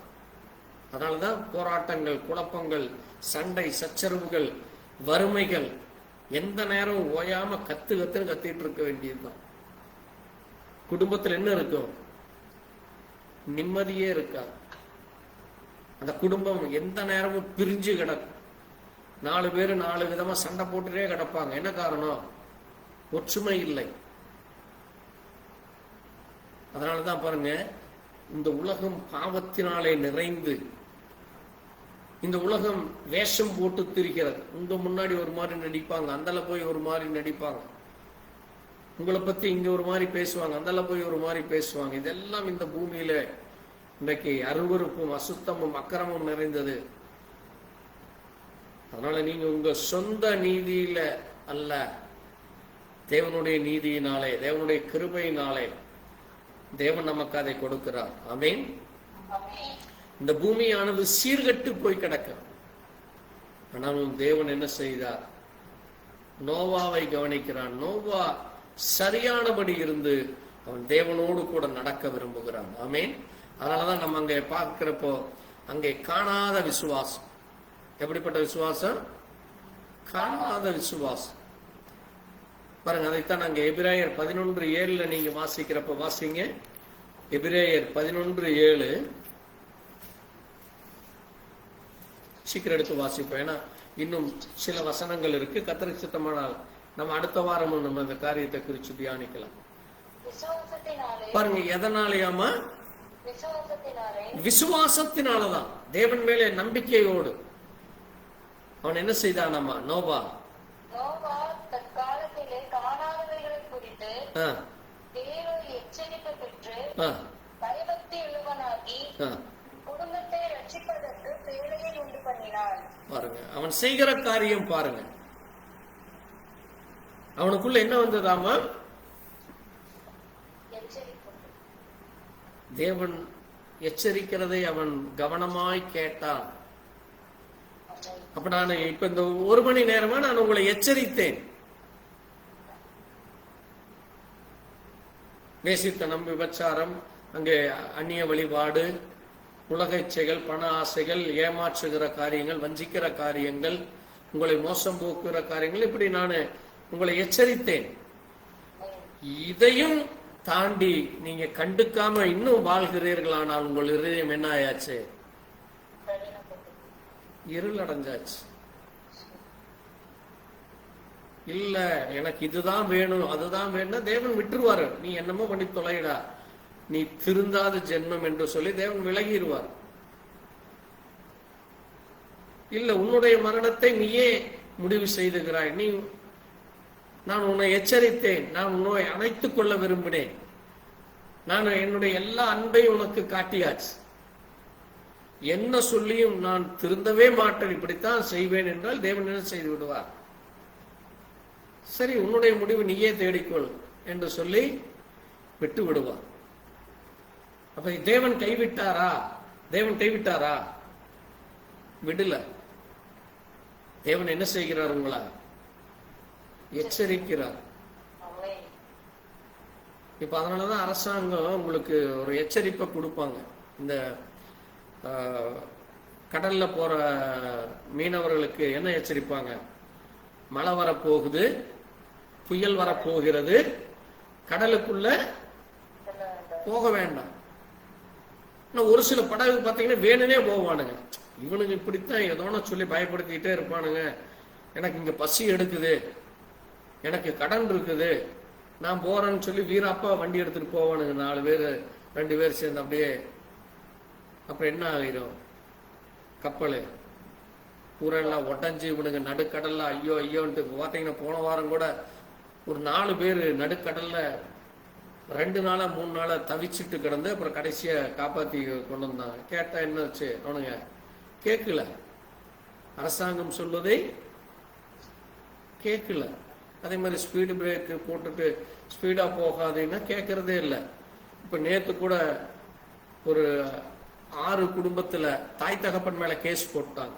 என்னன்னு பார்த்தீங்கன்னா பைக் ரேஸ் ஓட்டி இருக்கானு. பைக் ரேஸ் கசகசன்னு ஓட்டுறது, உங்களுக்கே குளநடுங்கிற மாதிரி அவளுக்கு பைக் ஓட்டுவானுங்க. பிடிச்சி அப்பா அம்மாவை அரெஸ்ட் பண்ணி உள்ள வச்சுட்டாங்க. நீங்க வேணா இன்னைக்கு பேப்பர் எடுத்து படிச்சு பாருங்க, இல்லாட்டி யூடியூப்லயோ ஃபேஸ்புக்லயோ போய் பாருங்க. அரசாங்கம் இப்படி தண்டனை கொடுக்க ஆரம்பிச்சாச்சு. அப்படி கொடுக்கணும். அப்பதான் பெற்றோர்கள் பிள்ளைகளை கவனிப்பாங்க. இதுகளும் கொஞ்சம் அடங்குங்க. நான் ஏன் இதையும் சொல்ல வரேன்னா, சபைகள்ல இன்னைக்கு பாஸ்டருக்கு எச்சரிக்கிறதே இல்லை. சபையில நீ வந்தா சரி, நீ உட்கார்ந்தீங்கன்னா சரி, நான் உனக்கு சத்தியமே சொல்ல, உங்க கையிலேயே பைபிள் இருக்குல்ல, நீயே படிச்சுக்க, உலகத்தில் இத்தனை காரியம் நடக்கு, நீயே தெரிஞ்சுக்க, நீயே புரிஞ்சுக்க, நீ போய் அடிபடு, இப்படித்தான் இன்னைக்கு பேசிட்டு இருக்கிறாங்க. அது சரியான மேய்ப்பனுக்கு அழகல்ல. பாருங்க, தேவன் நோவாவுக்கு எச்சரித்தார். அந்த பூமியை நான் அழிக்கப் போகிறேன் என்று சொல்லுகிற பொழுது அவன் என்ன செய்தான்? ஆமா, அந்த எச்சரிப்புக்கு அவன் என்ன செய்தான்? அந்த எச்சரிப்பு, அதைத்தான் நீங்க கவனிக்கணும். தேவ எச்சரிப்புக்கு அவன் பயபக்தியானான். ஆண்டவர் இங்க நம்ம எச்சரித்திருக்கிறார். கடைசி நாட்களில் இப்படி நடக்கும், இப்படி ஆக போகிறது, நான் உன்னை எச்சரிக்கிறேன், நீ கவனமாயிரு, நீ பரிசுத்தமாயிரு, நீ உண்மையாயிரு, கீழ்ப்படிதலோடு இரு, தேவனை விட்டு எந்த இடத்திலும் நீ வழி விலகி போகாதே. அது இன்றைக்கு நமக்கும் கொடுக்கப்படுகிற எச்சரிப்பாக இருக்கிறது. கர்த்தருக்கு சித்தமானால் நம்ம தொடர்ந்து அங்கே மிக கொடிய காலம் அந்த நாட்கள் ஏற்பட்டது. என்ன நடந்தது, அங்கே என்னென்ன காரியம் ஏற்பட்டது, எப்படி நோவா குடும்பம் அங்கே தப்பிக்கப்பட்டது, அவன் குடும்பத்திலே என்னென்ன காரியம் நடந்தது என்று கர்த்தருக்கு சித்தமான வரும் வாரங்களிலே நம்ம இந்த காரியத்தை குறித்து நம்ம தொடர்ச்சியாய் ஜெபிக்கலாம். அது மட்டுமல்ல, புதன்கிழமை அவசியம் நீங்க கலந்து கொள்ளுங்க. நான் கரெக்டாக 7 மணிக்கு ஆரம்பிச்சிருவேன். நான் ஒவ்வொருத்தருக்கும் நான் வெயிட் பண்ணிட்டு கூப்பிடுவீங்க இது பண்ணுவேன்னு நான் எல்லாம் காத்திருக்க முடியாது. ஏன்னா நமக்கு கிடைக்கிற ஒவ்வொரு நாளும் அது தேவ கிருபை. அதனால நீங்க தயவு செய்து அந்த டைமுக்கு வந்து அவசியம் கலந்து கொள்ளுங்க. அந்த நேரம் அதற்காக ஜெபித்து கொள்ளுங்க. நீங்க உங்களுடைய ஜெபத்துல இந்த 2 காரியம் கர்த்தருக்கு சித்தமானால், அதுபோல் அந்த வெள்ளிக்கிழமை ப்ரேயர் சொன்ன அதையும் மிஸ் பண்ணாதீங்க. ஒரு சில காரியங்களை நாங்கள் வந்து ப்ராட்காஸ்ட் எடுக்கிறது இல்லை, அப்படியே ஃபேமிலி ப்ரேயர் மாதிரியே நாங்கள் அல்லது சபையில் சின்ன அப்படியே மட்டும் பண்ணிடுறோம். அதனால் நீங்கள் கர்த்தருக்கு சித்தமானால் இந்த காரியங்களுக்கு ஜெபித்து கொள்ளுங்கள். நாம் ஒரு நிமிஷம் தேவ சமூகத்தில் நம்மை தாழ்த்தி நாம் ஜெபிக்கலாம். எங்களை நேசிக்கிற எங்கள் நல்ல ஆண்டவரே, கர்த்தராகிய இயேசு கிறிஸ்துவே, இந்த அருமையான நாளிலும் உம்முடைய சத்திய வார்த்தைகளை வாசிக்க தியானிக்க தேவன் எங்களுக்கு இரக்கம் பாராட்டு. ஆவியானவர் சபைகளுக்கு சொல்லுகிறதை காதுள்ளவன் கேட்க கடவன் என்று சொல்லியிருப்பான். அங்கே நோவாவின் நாட்களை குறித்து நீர் எச்சரித்தீரப்பா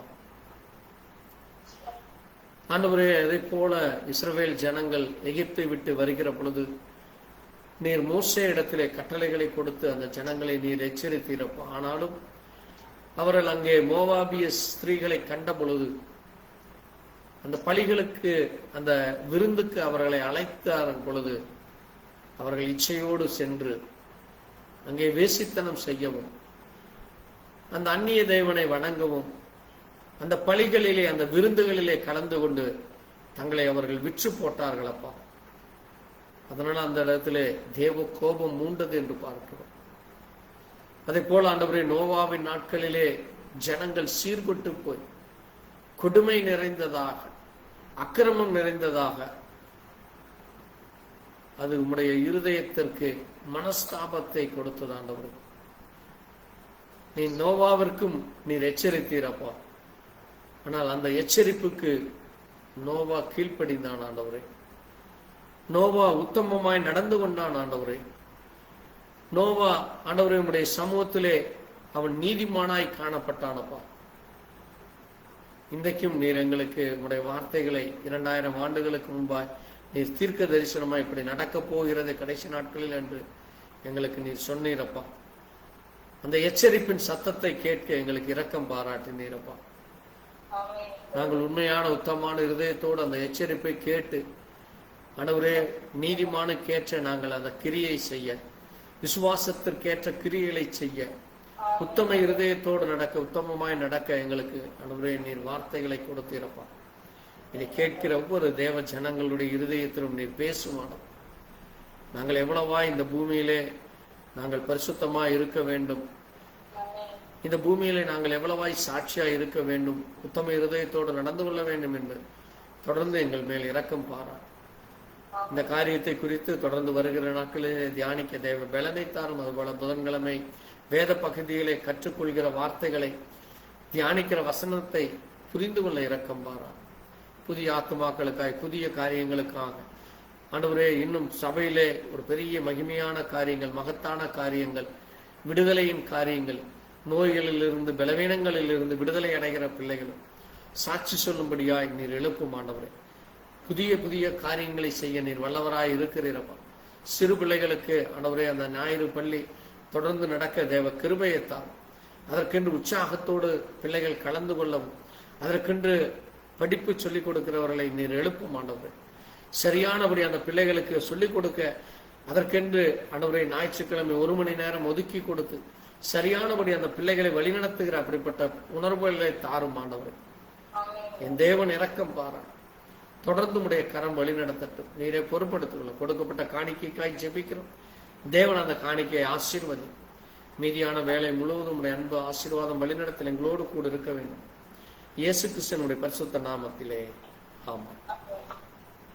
துதி கனமகிமையுமக்கே ஓ எல்லாமுமே, ஓ எல்லாமுமே. துதி கனமகிமையும ஓ நீரே ராஜாவே. அல்லேலூயா ஸ்தோத்ரம் ஸ்தோத்ரம் ஸ்தோத்ரம் மிக ஸ்தோத்ரம் ஸ்தோத்ரம் நீரே ராஜாவே. அல்லேலூயா துதி கனமகிமையோ ஓ எல்லாமுமே, ஓ எல்லாமுமே. துதி கனமகி ஓ நீரே ராஜாவே. ஆமென். நம்முடைய ஆண்டவராகிய இயேசு கிறிஸ்துவினுடைய கிருபையும் தேவனுடைய அன்பு பரிசுத்தம் மீண்டும் மீண்டும் சதாக்களை நனையரோடு கொடுப்பதாக. ஆமென். என் ஆத்மாவே கர்த்தரை ஸ்தோத்திரி, முழு உள்ளமே பரிசுத்த நாமத்தை ஸ்தோத்திரி.